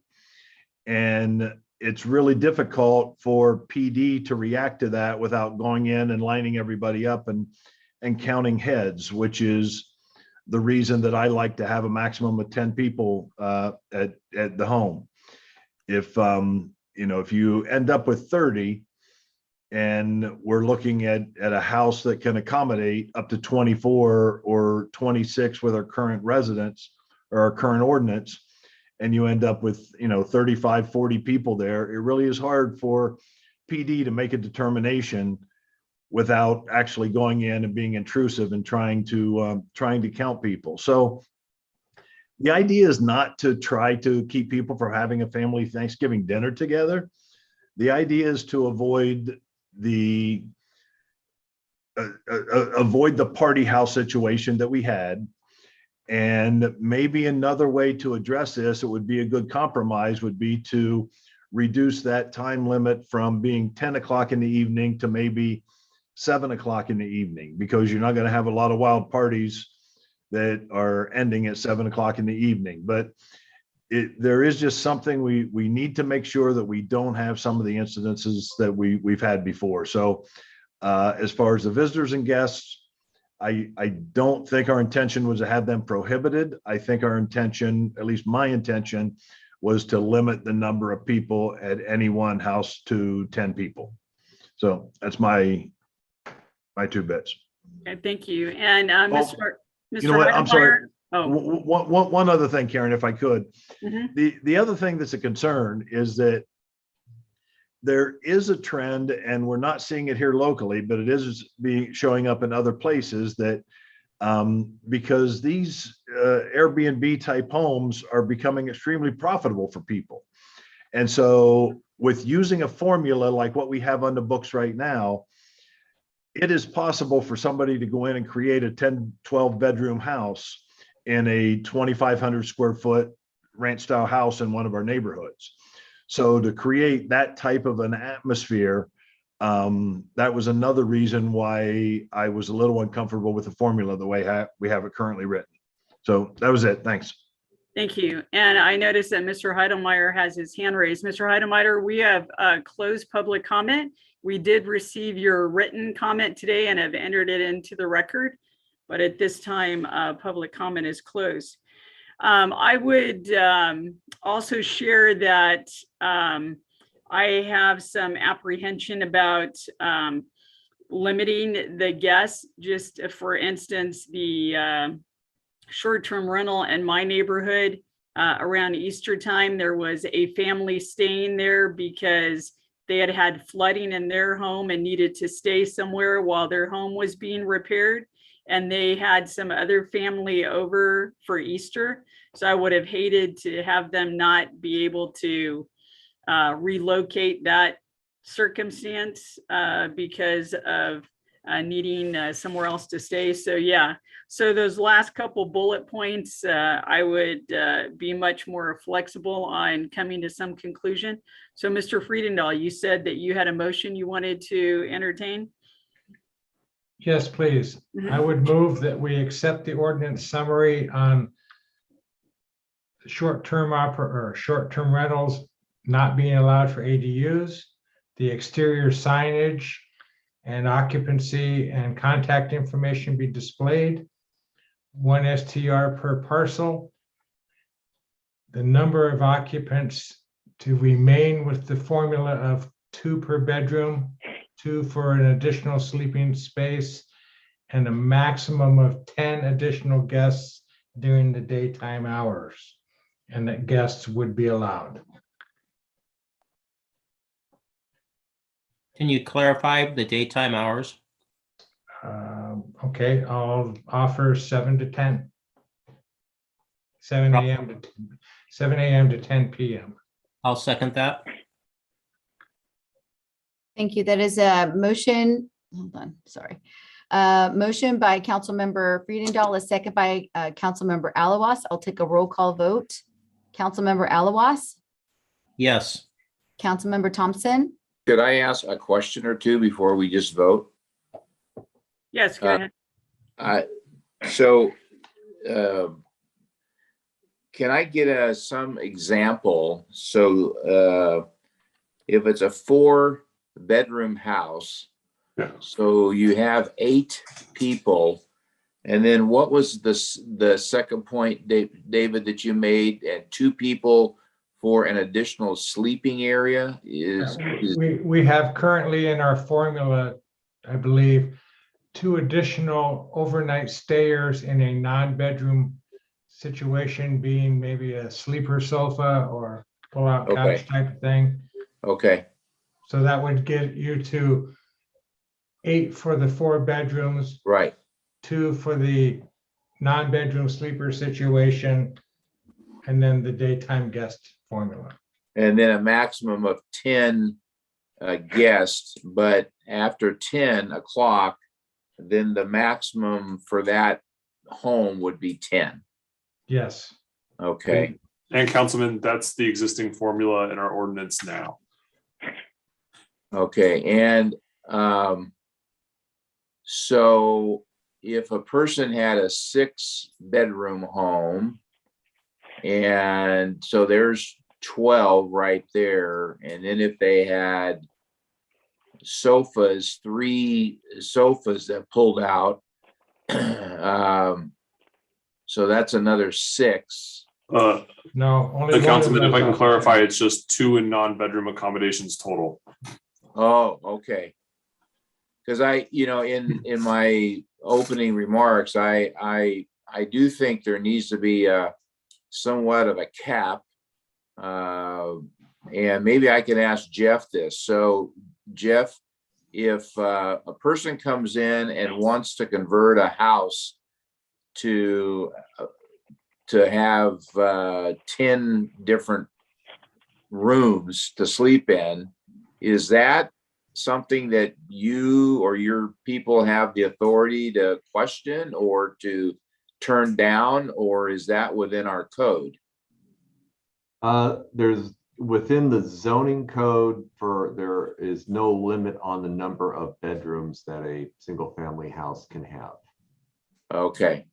Because, I was just kind of reflecting on what Gary had said, and I don't know where all that's occurring, but it certainly could occur here.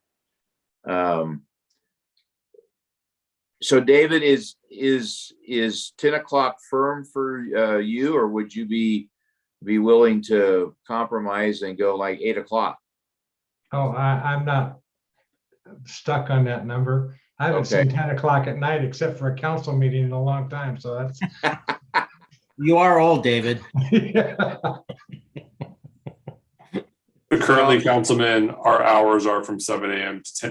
to 10 p.m. in the ordinance. So however this conversation plays out, if we could be specific, so if to the extent possible, we can make administrative changes. If that's what is approved by the council, we can do so with the ordinance and come back for a second reading without returning for a full first reading. But with that being said, though, Mendel, though, if you had a party in your house, you have the 10 o'clock ordinance anyway for noise. So, you have yourself as a private residential owner, and then you have an STR.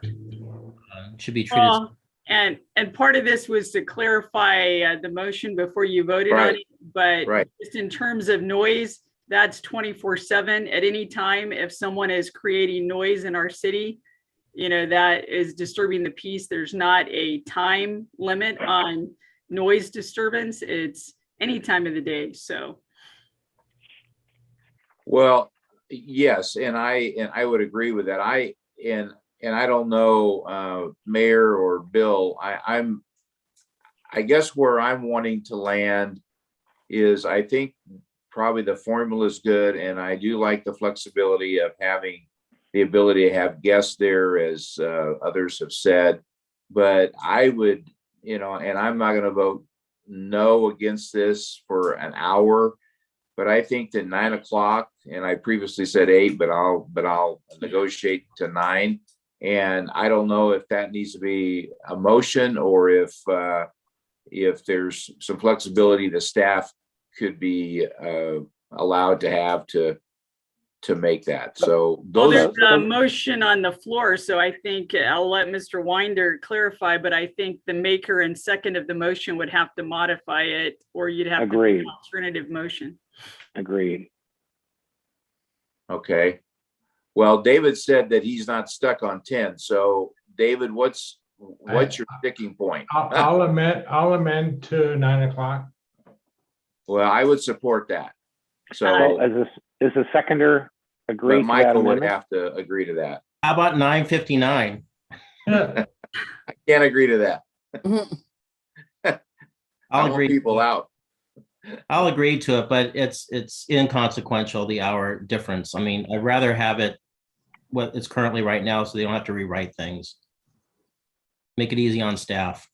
Well, yes and no. I mean, an hour of additional drink and food can shape a lot of people's lives in different ways. But not everybody goes to bed at 8 o'clock like you, Mendel. Can we make the same rules for the council meeting too? Yes. Oh, I know. I just looked at my watch. So let's apply that. Well, I will vote yes, hearing that 9 o'clock is amended and seconded. So yes for the motion as given with 9 o'clock. Could I ask a question of Bill? Yeah.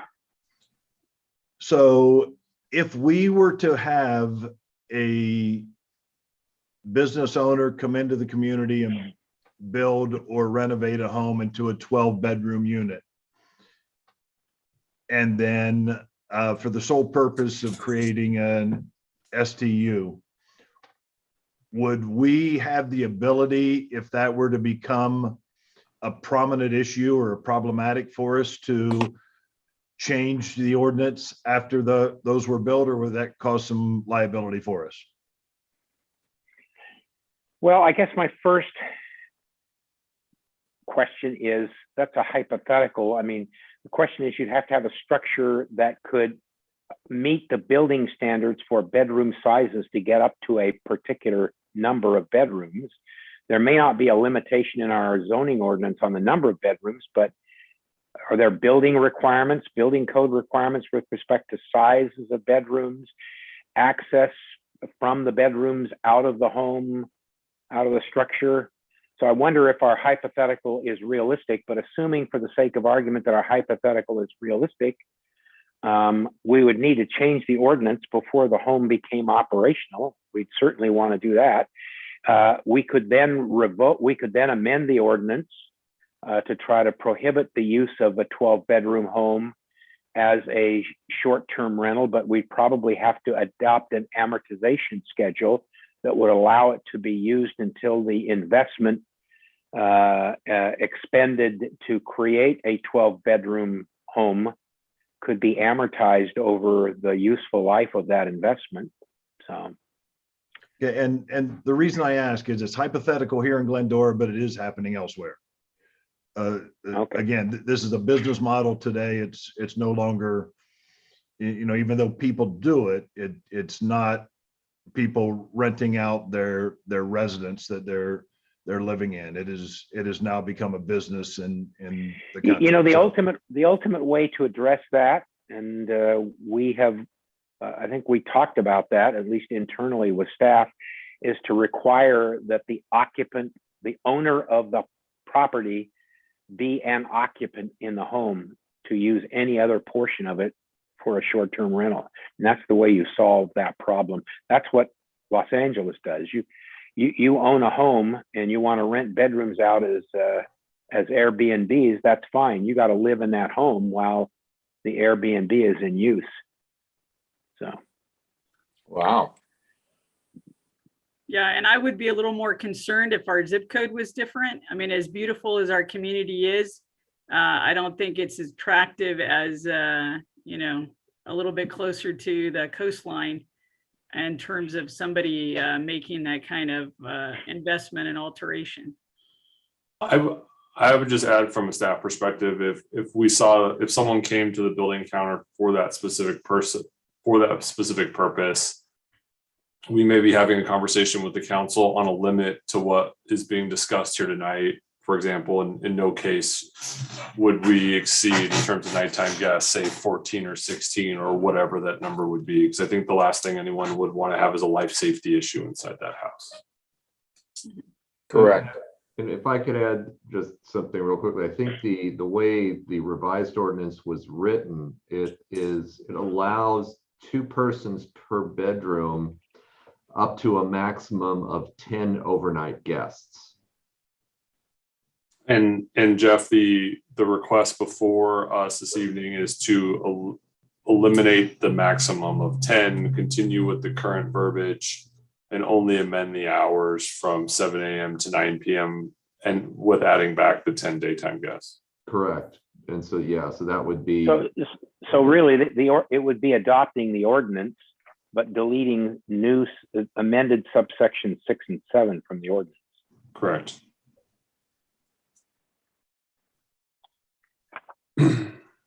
So are we ready to have Deputy City Clerk continue the roll call vote? I'm done with my questions. Okay, thank you. Okay, so then the time is going to be modified to 7 to 9. Yes. Okay, and it was accepted by the maker and the seconder. So I'll take the roll call vote. Councilmember Alawas, Yes. Councilmember Thompson, Yes. Councilmember Friedendahl, Yes. Mayor Pro Tem Boyer, No. and Mayor Davis. Yes. And that So- passes. So That passes so that- 4-1. Go ahead. that's a concept vote. I think what would be appropriate now would be a motion to introduce the ordinance with first reading by amending the same to strike out sections 6 and 7 of the ordinance. That will allow you to bring the ordinance back for second reading in your first meeting in January, I believe. Is there any other change that needs to be made to the ordinance so you can just bring it back for second reading? As long as the hour caveat's in there, Bill. Is the hour caveat in the ordinance or is it in the attached policy? It's in the ordinance. If you look at old Ordinance. section 6, new section 7, we would just strike the changes in 6 and 7, but adding the change from 10 PM to 9 PM. Okay, Yeah, we're not So then- striking those sections entirely. okay, It's just only- the added text, okay. And then Yeah. change the hours, okay.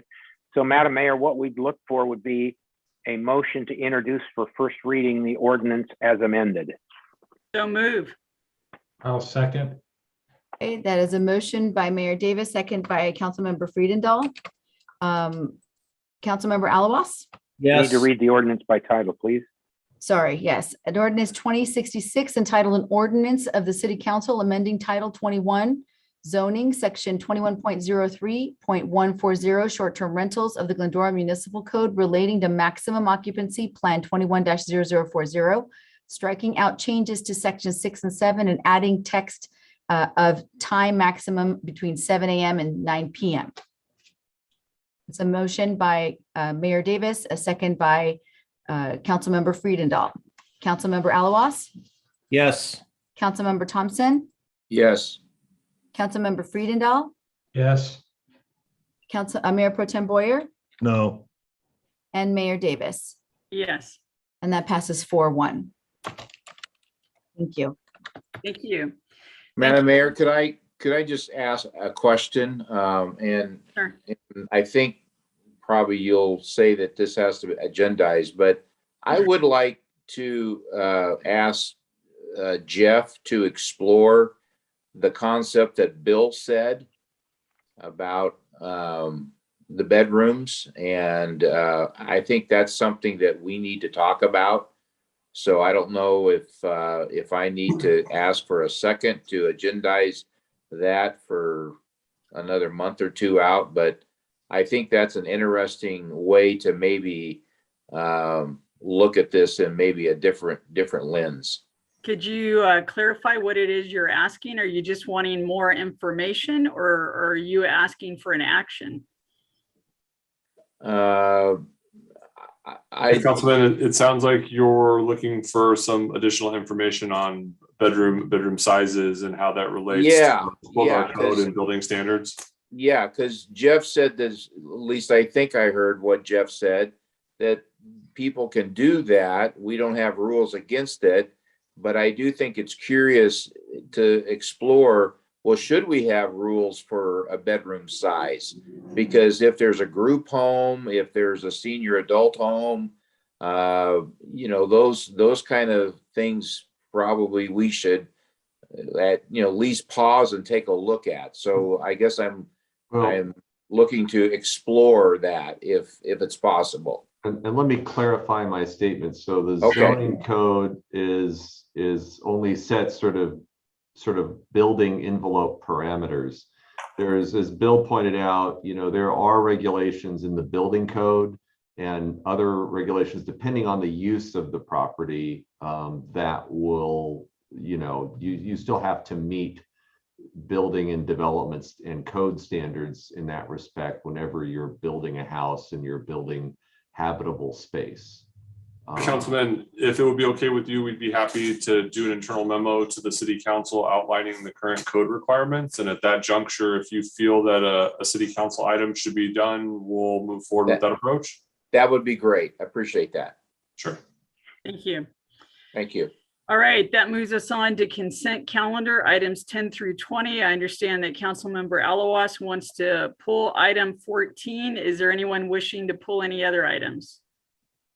If not, then I will entertain a motion to approve items 10 through 13 and 15 through 20. So moved. Second. Thank you. That is a motion by Councilmember Alawas, a second by Councilmember Thompson. I'll take a roll call vote. Councilmember Alawas, Yes. Councilmember Thompson, Yes. Councilmember Friedendahl, Yes. Mayor Pro Tem Boyer, Yes. and Mayor Davis. Yes, That passes 5-0. Thank you. okay, thank you. Councilmember Alawas, item 14. Thank you, Mayor. I just wanted to clarify the language that staff came up with. It was different than the lengthier version for the election of how we represent the city and our districts.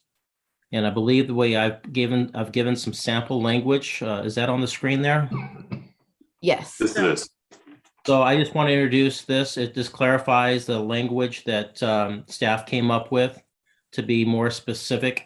And I understand perhaps Council Bill, you can weigh in on this for clarity. Last time we talked about this being policy and not necessarily enforceable, but it's also understood that when you're elected to represent the entire city. Bill, can you further explain that? Sure, happy to do so. So the ordinance will only codify one provision of the municipal code, and that's section 2.09.090. The map will be transmitted to the county, and the county will implement the map. The section 4 that Councilmember Alawas is proposing to rewrite is, in our view, an articulation of the law. Councils, general law cities are council manager forms of government. The city council in a general law city, whether they are elected at large or by district, are responsible for the governance of the entire city. I think it's important to Councilmember Alawas that concept, that legal concept, be confirmed in the language of section 4 of the proposed ordinance. And we don't have a problem with the language change if the council, it rests within the council's sound discretion. Thank you. Thank you, Bill. So I'm ready to make a motion to accept the alternate language. Okay. Well, Madam Mayor, I think it would be appropriate to adopt the ordinance amending section 4 to include the language provided by the council member. Okay, Mayor Pro Tem Boyer, did you have a question or comment? Well, I'm reading the ordinance and it appears to me as though that's what the ordinance says, section 4 right now. Are you reading what's on the screen or are you reading something? No, I'm reading the ordinance that's in our agenda package. Uh-huh. While city council members will continue to be elected by residents within the 5 districts, there's a desire by the council to continue to represent the entire city and represent people and not geography. That's different than what I wrote. So I think as I've looked at the two forms of language, I think the principal difference is that the council member would prefer stronger language than the word desire. Desire expresses an intent, whereas the language he proposes expresses a statement of law. Okay. That's up to the council. But can this expression be considered law? Like, what is the penalty if somebody doesn't do it? It's not a provision of the municipal code that would result in a violation of the municipal code. It's simply an articulation of law to confirm for this and future councils the scope of their councilmanic authority, notwithstanding the fact that they are elected by district. So as an example, if somebody that lives, let's just take Michael out of this. If somebody who's a friend of mine that lives in David's area comes to me with an issue, so I can't respond to that? No, just the opposite. Just the opposite. Let's just take names out of it. Yeah. Councilmanic District A can address code violations occurring in Councilmanic District C with city staff, notwithstanding the fact that councilman in Councilmanic District A does not live within the Councilmanic District C. A council member represents the entire city and all issues related to the city, regardless of the district in which you live and from which you are elected. So in answer to your hypothetical, you absolutely could address an issue occurring in the district where from which Councilmember Friedendahl was elected. In fact, I'm planning to give your phone number to everyone in Council District 4, just for that very thing. Well, that's another use of that power, but okay. Well, I mean, I mean, I'm not gonna battle over this, but it seems like we're splitting hairs here and that we're looking for a problem that doesn't exist. And then if somebody like speaks on behalf of District 2 and they live in District 4, then, you know, hey, we can play the rule card and go, hey, you know, you shouldn't be able to, you know, do that. And it, I don't know, it just seems like we're creating something that's not there. So Actually, council member, this language would prohibit something like that. Yeah, I would only simply add, since I've been here, and we've transitioned to districts, the council's mantra has been, while elected by districts, you're representatives of the entire community and advocate for the community as a whole. I would simply say that the language that staff came up with, Michael would prefer this language instead. From a bill review perspective, the intent is the same. It's just that the councilman prefers this instead of the language that's there. If I could try to put it simply. Yeah, it's more a semantics question. yeah, that's fine. Well, I think one statement is more declarative. The other is aspirational. Well, None and of I which guess are enforceable. that's my point, is that when we adopt and create a rule or a law, then we need to be aware of what the penalty is for not doing that. We're not creating anything, Mendel. It's already a part of. Well, we are creating a statement in section 4 that says thou shalt do this. And what is the penalty for not doing it? And I think we need to be careful about that. I mean, I'm going to support it, but I just think, you know, we have extraordinary power here, and we need to be aware of what is the opposite effect of doing something that we all think is good, but I don't know. It's no different than what we're currently doing right now. Good. And I support that. So. Perfect. So the question is there a motion? I made the motion. Okay. I'll second it. Okay. Gary. Thank you. That is a motion by Councilmember Alawas, a second by Mayor Pro Tem Boyer.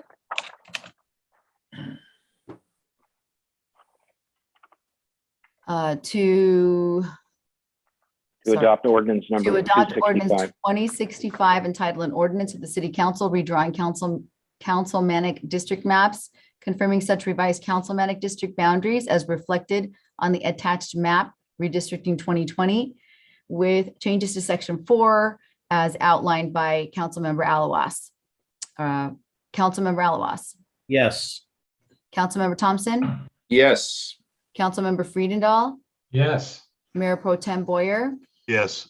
And Mayor Davis. Yes. That passes 5-0. Thank you. Thank you very much.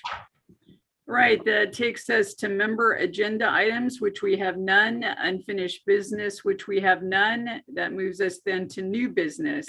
Item 21, fill unscheduled vacancy on Business Improvement District Advisory Board for the office of the term that expires June 30th, 2023. And I will invite our city clerk, communications director Sussman to report. Thank you, Madam Mayor. Tonight, I'm here to request council direction on what steps they would like us to take to appoint an applicant to fill an unscheduled vacancy on the Business Improvement District. Back in October, we received a notification that a Jesus Arriaga would be stepping down effective January 1st, 2022. Which will leave a vacancy on office number 2 of the Business Improvement District. That term is set to expire on June 30th, 2023. We did create and post a notice of unscheduled vacancy on the city's website, the marquee, and at the bulletin boards. We have received no additional applications. We did have one application on file. And we did reach out to that applicant, and they are interested in being considered for that appointment.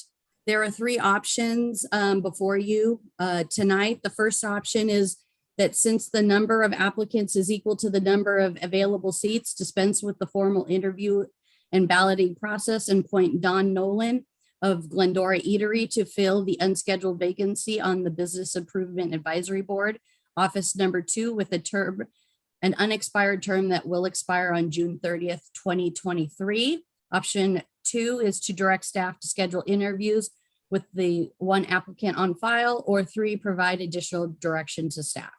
I'm available to answer any questions you may have. Thank you, Ms. Sussman. I'll bring it back to the council for any questions and comments. Councilmember Alawas. I move to, for option 1, I move to appoint Mr. Don Nolan from the Village Eatery to the Business Improvement District. Second. Are there any Third. further questions or comments? Okay, hearing none, then Next. I call for the vote. Okay, I'm sorry. I was laughing so hard that I keep track of who made the motion. I'm sorry. That was Councilmember Alawas, and who seconded? Mendel. Councilmember Thompson. Thank you. Thank you so much. Okay, roll call vote. Councilmember Alawas, Yes. Councilmember Thompson, Yes. Councilmember Friedendahl, Yes. Mayor Pro Tem Boyer, Yes. and Mayor Davis. Yes. That passes 5-0. Thank you. And just to be clear, Elvia, my third doesn't go into the record? Your third does not go into the. I Oh, apologize. okay. Okay. Sorry about that. We will add it as an alternate second. How about that? Yeah. Very good. All right, that takes us to item 22. Consider joining in the National Opioid Litigation Settlement Agreement. And I'll invite our city attorney to report.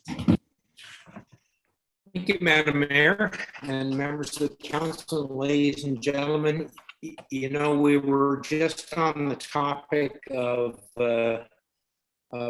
time deadlines for short-term rental ordinances. I have a new proposed than my earbud batteries that just died. So that would be my proposal. Can you hear me? Yes. Oh, okay. So this is probably a unique staff report for me to present because I am recommending that you settle a litigation to which you are not a party, where I cannot tell you what proceeds of that litigation will inure to the benefit of the city. But nevertheless, that's going to be the staff recommendation. For a number of years now, there has been what is known as a multi-district litigation being handled by a federal district court in Ohio, where multiple private and public agencies have been suing the producers of opioid medication and the distributors of opioid medication for the opioid addiction crisis, which is plaguing our nation. In the last several months or so, there has been agreement to reach a global settlement of all of that litigation, which would involve the payment of $21 billion to public agencies over an approximate 18-year period by the distributors of opioid medications, and another $5 billion paid out over 9 years by the manufacturer of those opioids. One of the unique features of the opioid settlement agreement is the counties and local jurisdictions, cities and special districts, have to accept the settlement agreement or it doesn't become operative. And the distributors and manufacturers of opioids get to determine what that critical mass is. We are advised by the county council of the County of Los Angeles and the Attorney General of the state of California that the critical mass of states has been achieved. And under that formula, the state of California is estimated to receive over the next 18 years approximately $3 billion of which under the settlement agreements, 15% would be retained by the state, 70% would go to local governments in the form of abatement account funds, and 15% would go to those local governments who are actively litigants in the case. There are two features about the settlement that I think is important for us to call to your attention. The first is that in return for these settlement funds, you, the settling governmental agencies, not personal individuals who've been harmed by opioids, will have to enter into a broad and expansive waiver, which will prohibit you from litigating against distributors or manufacturers of opioid products ever again, period, exclamation point. The second feature is that the use of these funds are highly restrictive, and in the agreements, which are attached to the staff report, which are lengthy and detailed, the use of those funds are restricted in a substantial manner.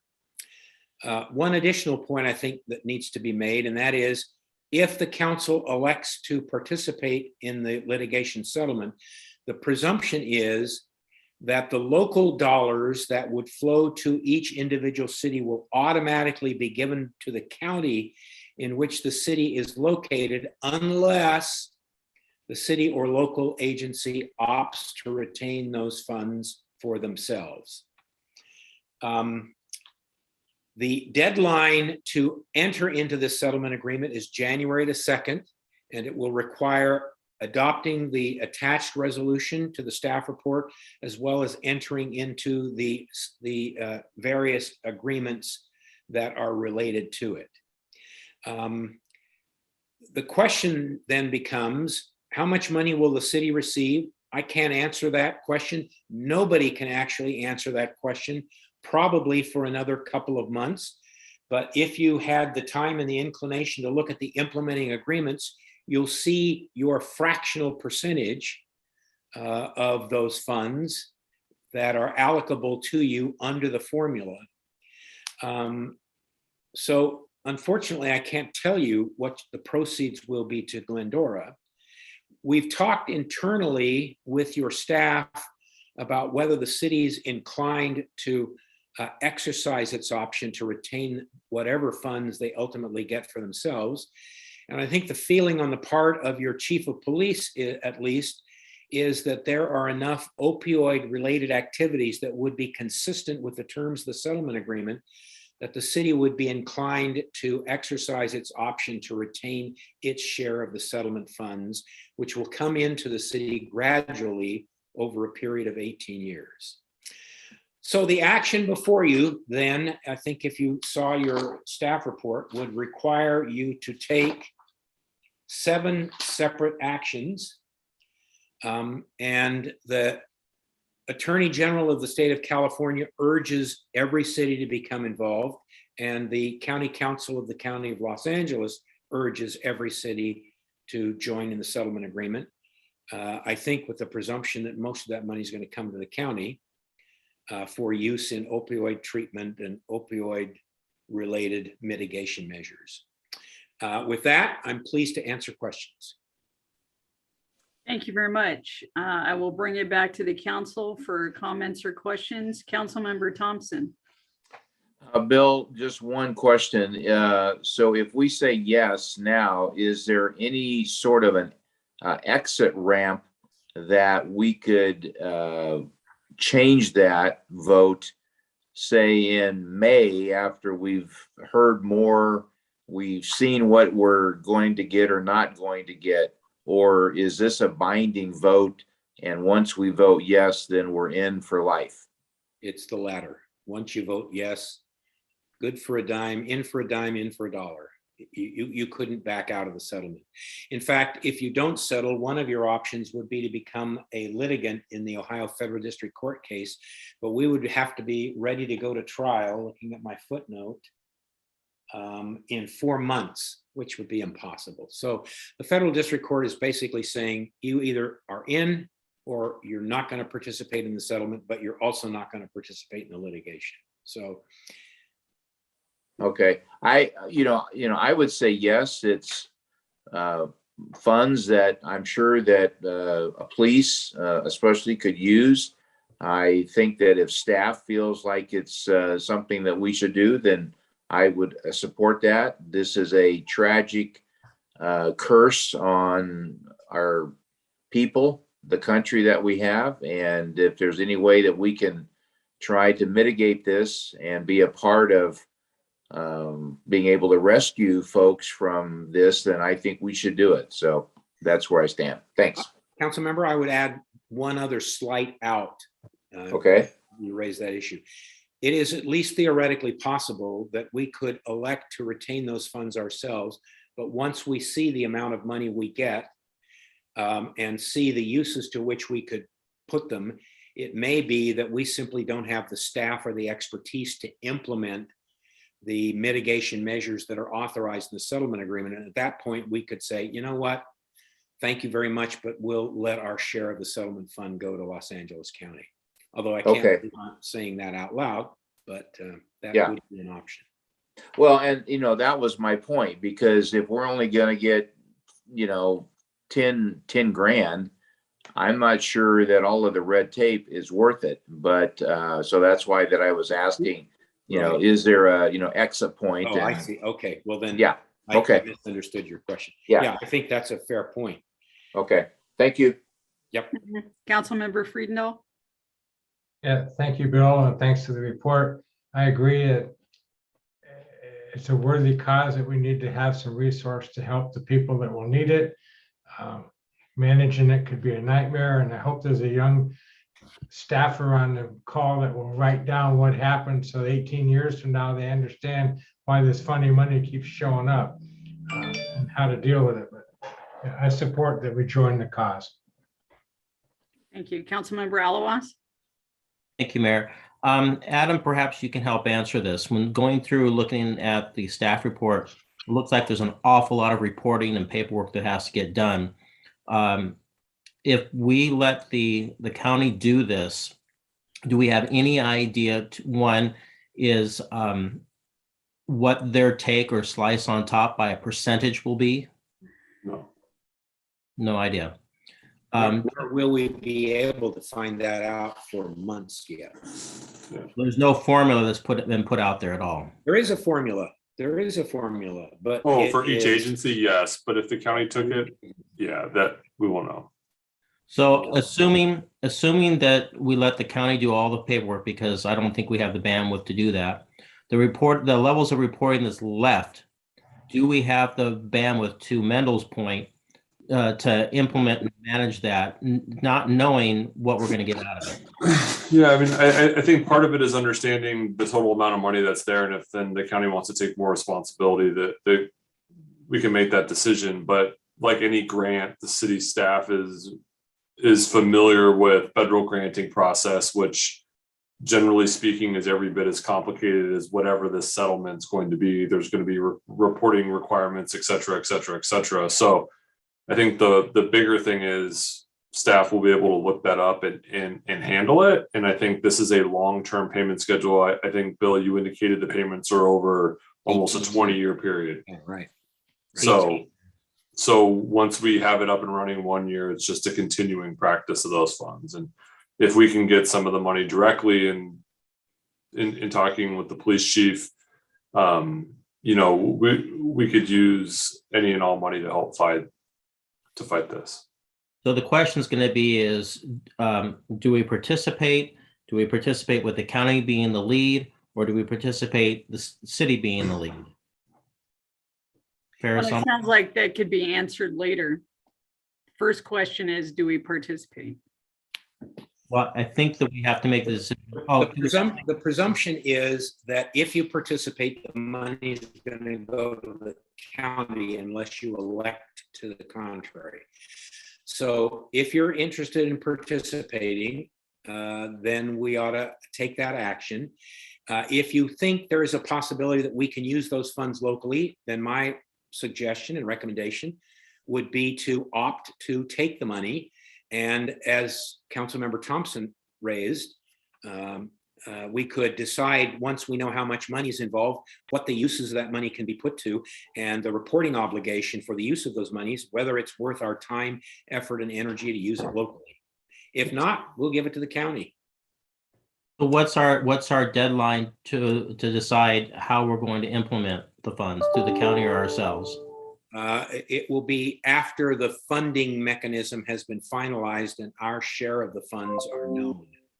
So then this is to go forward, yes or no, correct? That's correct. Okay. Thank That you. deadline is January 2. Okay. All the questions I have, Karen. Mayor Pro Tem Boyer? I'm good. Thanks. Okay. All right, thank you. I will entertain a motion.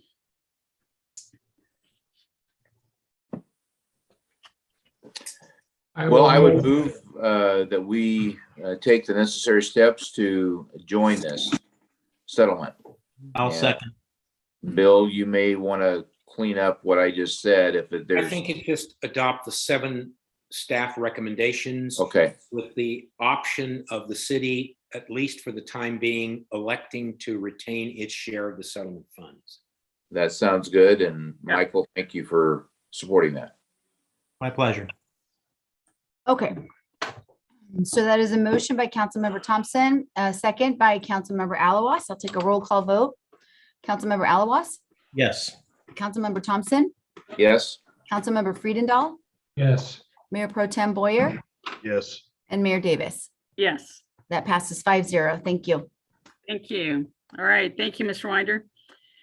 All right, that takes us to item 23, update on landscape maintenance district number 1 ballot potential.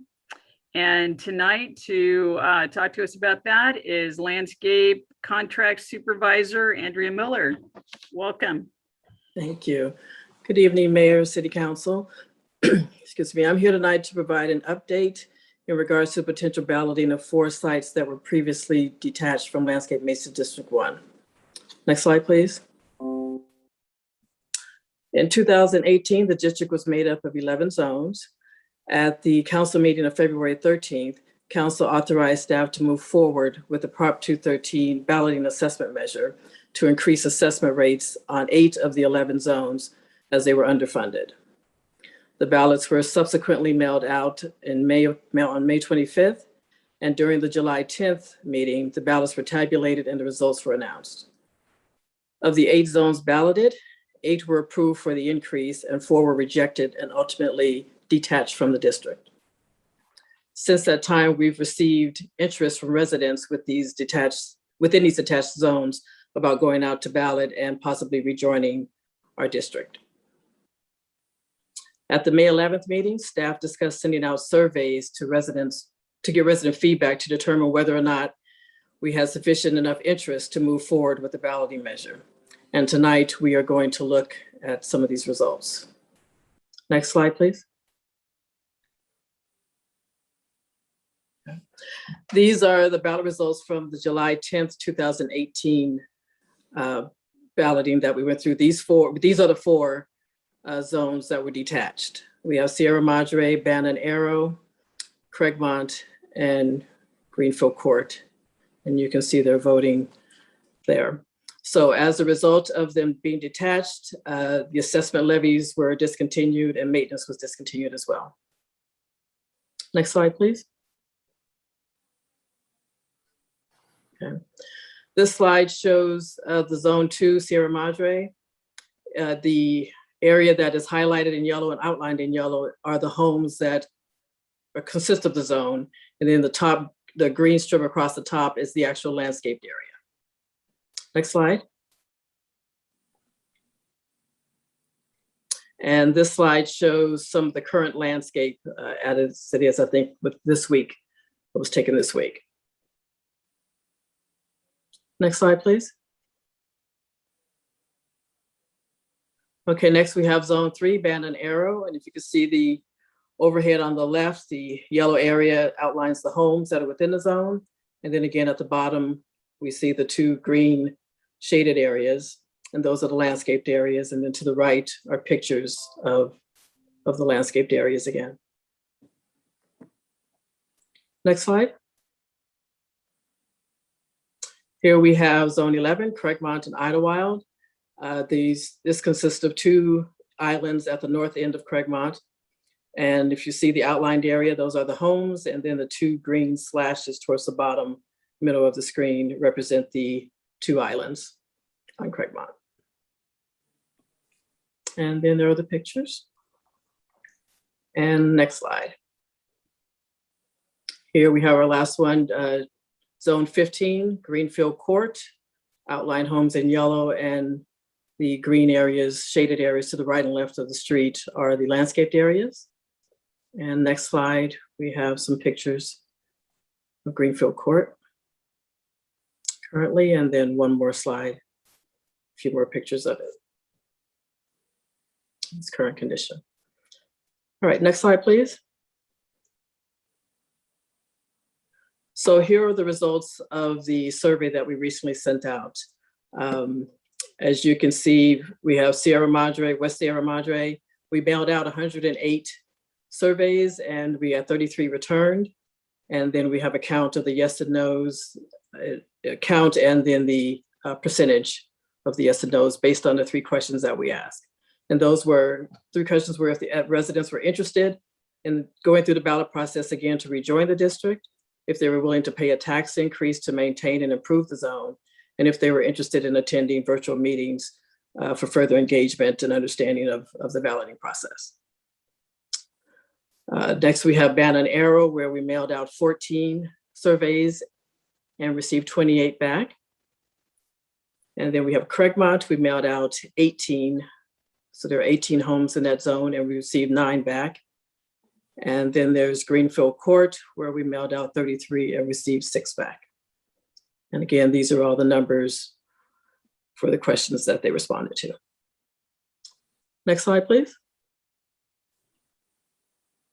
So if we were to move forward, the next steps would be to have our landscape contractor provide costs to re-landscape these zones, and as well to provide costs for monthly maintenance.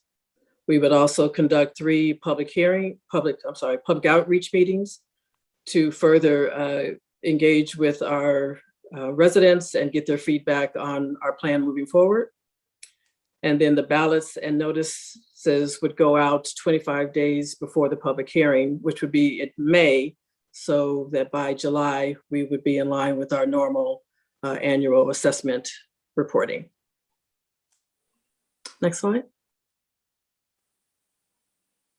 And so the recommendation tonight is to direct staff on whether to conduct a Prop 213 assessment district ballot proceeding for zones removed after the 2018-19 ballot measure.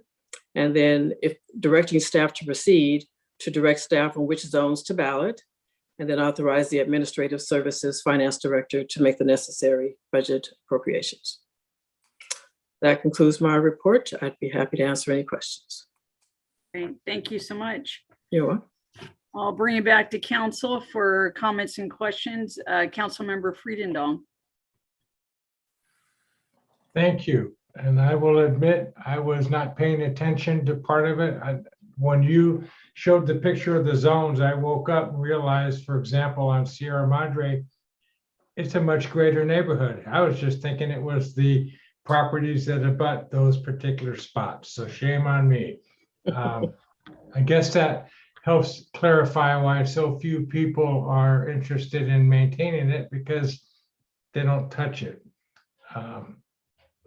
This is a real conundrum of why a neighborhood wouldn't reach out and want to make their neighborhood look nicer. I don't get it. So I'm not sure what the option is here, because as we say with code enforcement, that's a repeating event. They go out, they plead, they do whatever they do, and then it doesn't get anywhere. So I'm not sure what a solution is here.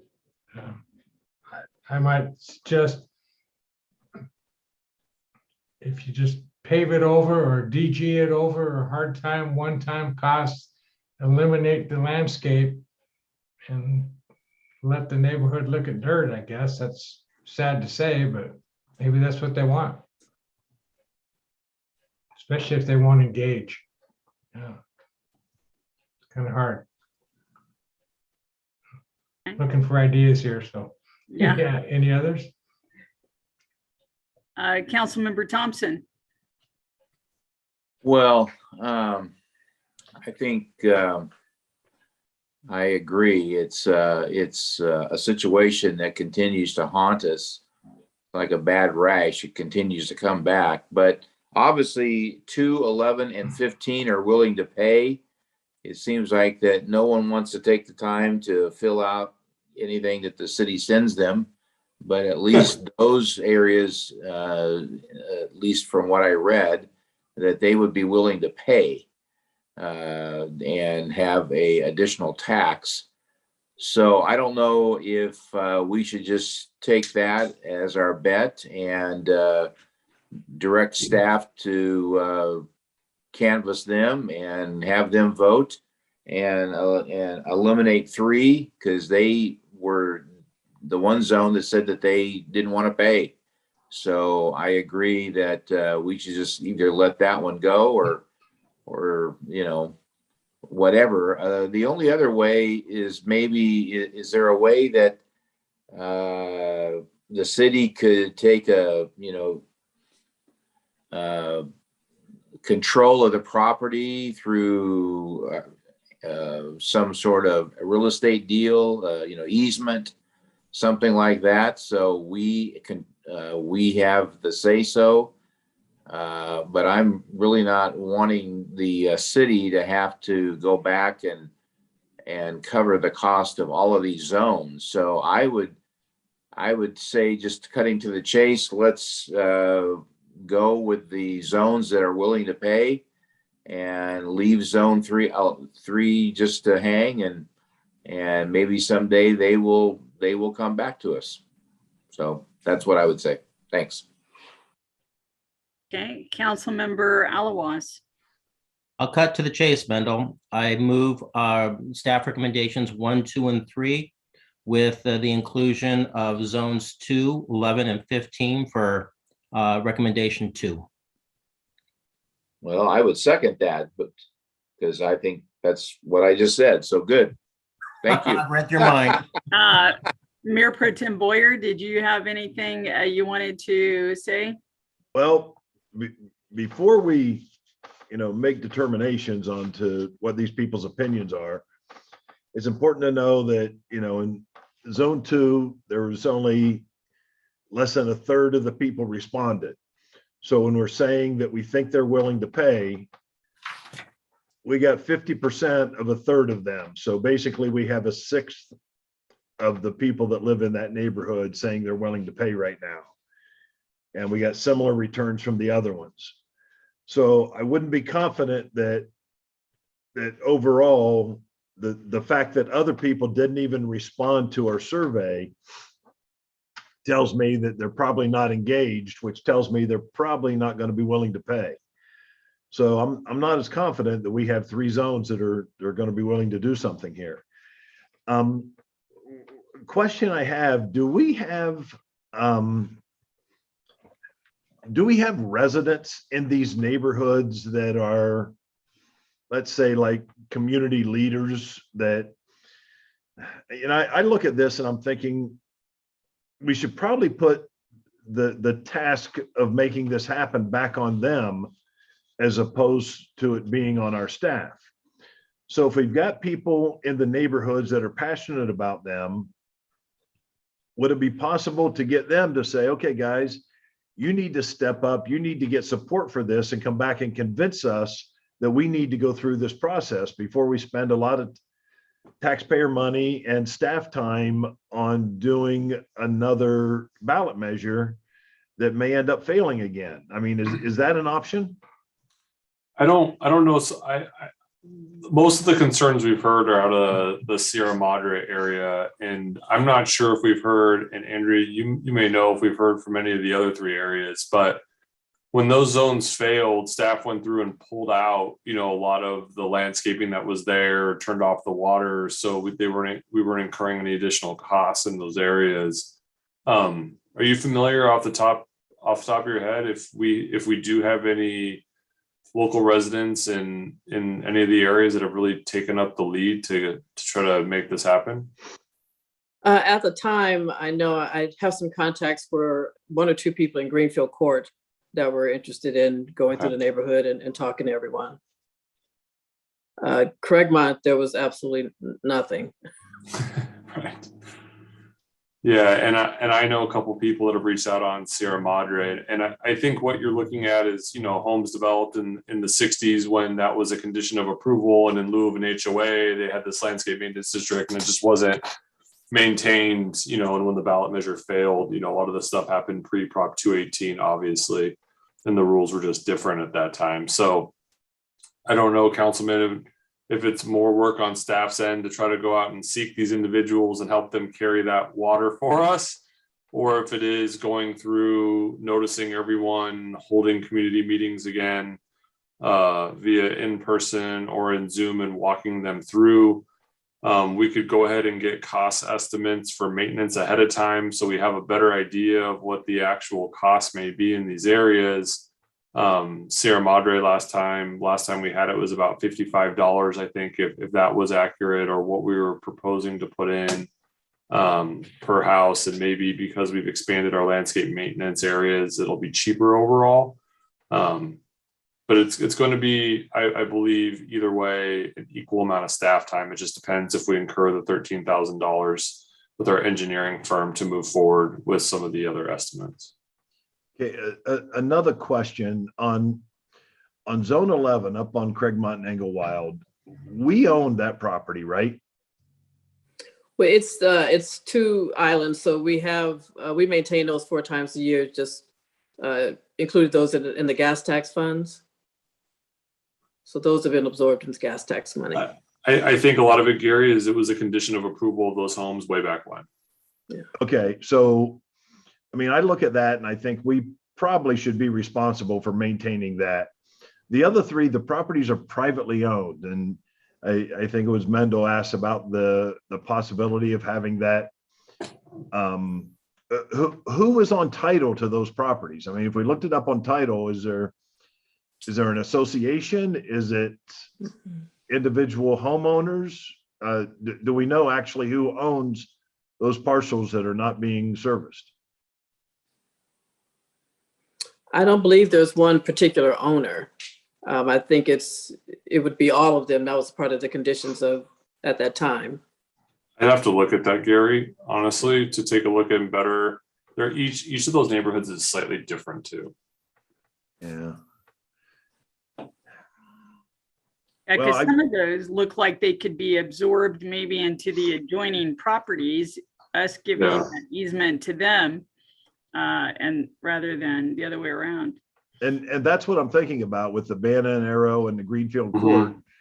If those could just be absorbed into the neighboring properties, do a lot line adjustment or something, and they take over those things, make them part of their yards. So there are some other options, but I got to tell you, this survey is not, I mean, I'm not real confident we're going to get a whole lot of support with this. So just my opinion. But Gary, we may have the same situation if they absorb it into their own property and then maintaining it. Now we have a lot more property owners that we have to police. What do you mean?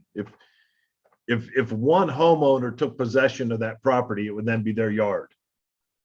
Right, but which one you just talking about? Zone 11? You couldn't do that necessarily with Zone 2.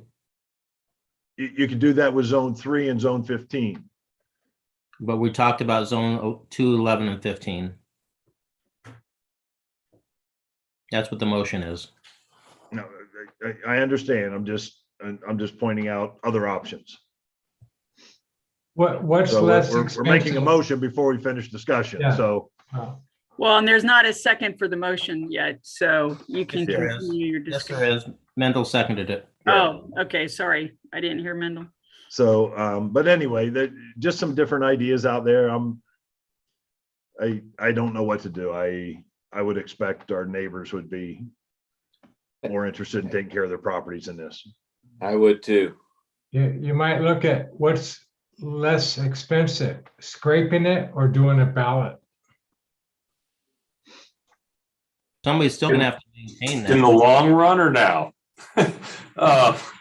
Yeah, I mean, I think Well- that becomes the question. One and done. If the council's looking for a little more time, we can do a little more outreach and try to schedule a meeting and get a better understanding from some of the community if that's it, and do some additional research on the actual ownership of some of those parcels as well. If that is, or we can move forward with the balloting procedure. You know, Adam, community services, when they did it the second time, went out there and engaged the residents, they did an amazing job. Yes. With the signage, they really got involvement, and I would assume they would do the same thing again this time since they have a blueprint to do it. Yes, it'll be Public Works this time, yeah. Yeah, I'm sure they'll do an amazing job, and I'm sure that they don't want to see, like particularly like on the Sierra Madre, it's in disrepair. It's pretty bad. And I'm sure that they probably want this to end one way or another, because some of those folks are maintaining a little piece of it and some aren't. I would still be in favor of the motion moving forward, give them another opportunity to do this. We saved quite a bit of money and headache by letting loose some of the other landscape districts that we had before. We did pretty good, and we have a second bite of the apple to rectify these other ones. I think we probably need to get at least some costs so that when they go out and talk to these folks that they'll know, I mean, is it going to increase the property bill by $11 or $51, And that will be part of the process. And then I'm concerned about the trees. There's a picture or two that looked like there were some pretty stout trees. And if one of those things fall, then who's to blame? Who owns that tree, and who will get blamed for whatever the damage is? We still maintain those trees. We do? Okay. Oh, that's good. Yeah, I don't know what to do. I agree with Gary, and Well, we have a motion on the floor. I don't know. Yes, there's a motion and a second. So just to clarify, then the zones that you want balloted, Councilmember Alawas, then are which ones? 2, 11, and 15. Thank you. Mendel's choices. Okay. Hey, if I could just add something real quick, guys, I just pulled it up on title real quick to look. We own that property. It's owned by the city of Glendora. Yeah, and the condition of approval was for those neighborhoods to maintain them. Yeah. Yeah, so we actually do already own the properties. Oh, okay. All properties are just 11. Well, I just looked at the one because time constraints. Which one did I look at? I looked at Greenfield? No, the Banna and Arrow. Okay. Yeah.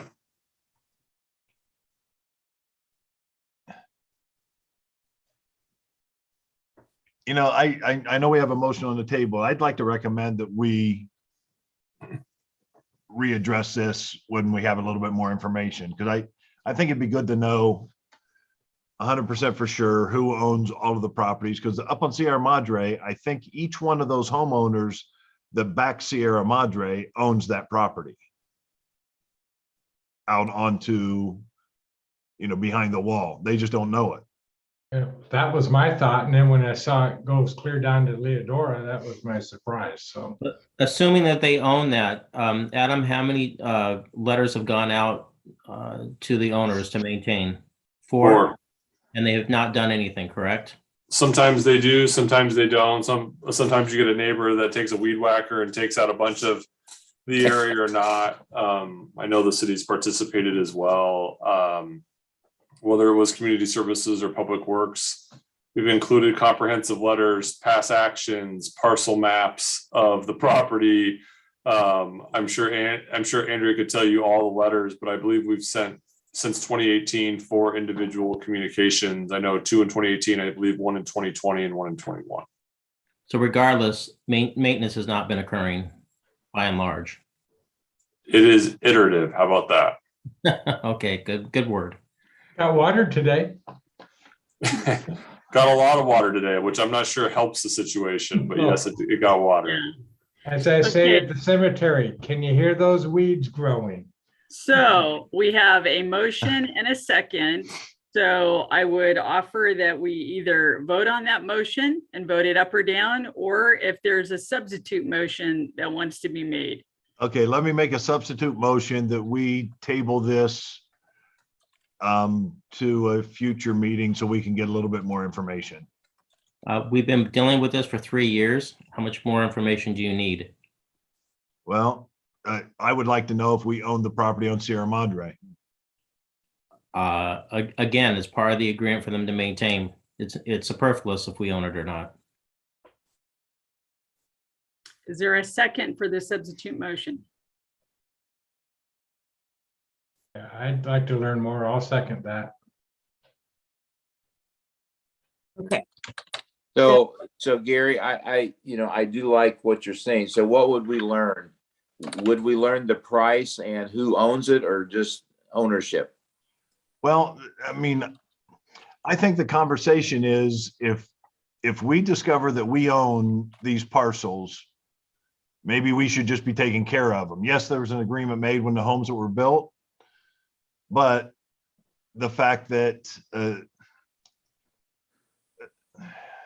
again, lesson learned, don't make those agreements like that ever again. It was a bad decision. I would bet those were all HOAs at one point, and they got out of that by doing the property tax on the bill at some point pre-Prop 218 in 1996, and the city just assessed them, and that's how it was done.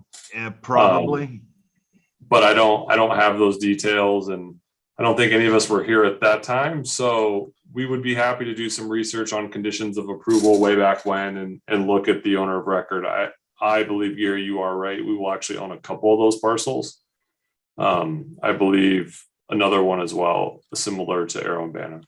So let me, point of order, would this be a gift of public funds? Well, that's the first question that popped into my mind. I don't know, but I don't think so. If we own the property, the gift of public funds would be if we were to improve the property and to maintain it, thereby enhancing the resale value of the homes abutting the property.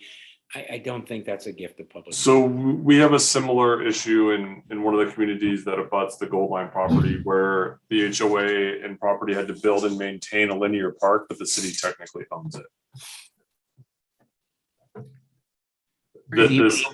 Even though we have a that would be a gift to the public of private funds, but Yes, that was the intent. yeah, I like that. We'd want, let's look at it a little bit more. My gut reaction, and it's a gut reaction, is it raises the issue, but probably not. Okay, so we have a substitute motion with the second. So Yeah, so substitute motion to table a discussion for a future meeting to receive further information on ownership, conditions of approval, and other pertinent information. I'm going to take a roll call vote on that. Councilmember Alawas? Yes. Let me, to what date? A date certain? Gary, did you want a date certain? Yeah, when do you think, Adam, would we have 30 days enough to get that done? Depends how much research we end up having to go and how good our records are going back. So we can answer some of the baseline questions in additional just to the ownership, but when the actual thing occurred, probably 60 days. Okay, so to the second meeting of February? Yes. Okay, it's the second meeting in February. Okay. Any other questions? I'll take a roll call vote. Councilmember Alawas? No. Councilmember Thompson? Yes. Councilmember Friedendahl? Yes. Councilmember Mayor Pro Tem Boyer? Yes. Mayor Davis? yes. And that passes 4-1. All right, thank you. Thank you, Andrea, for all your work on this. I know that it has been a difficult one and trying to get people to comply, but thank you for your efforts. You're very welcome. And thank you for hanging out with us tonight all the way through. Yes, sorry that you were item 23. It's been a load of fun. Something else. Now that's, All right. that's the classic definition of sarcasm. Yeah. All right, that takes us to member staff closing comments. Does anyone have any closing comments? Just Merry Christmas and Happy New Year to everyone. Ditto. Yeah. Ditto. And be safe. Any staff, Mr. Raymond, Mr. Winder, or any department directors? Happy holidays, everyone. Merry Christmas, happy holidays. Happy Kwanzaa. Feliz Navidad. There we go. Well, I would like to adjourn our meeting tonight in memory of Penny Paulus. And may we all find the simple pleasures in this holiday time and find ways to bring joy and hope to those around us. And in doing so, honor the memory of community volunteers like Penny. So thank you. Best wishes for the new year. And we are adjourned at 9:30.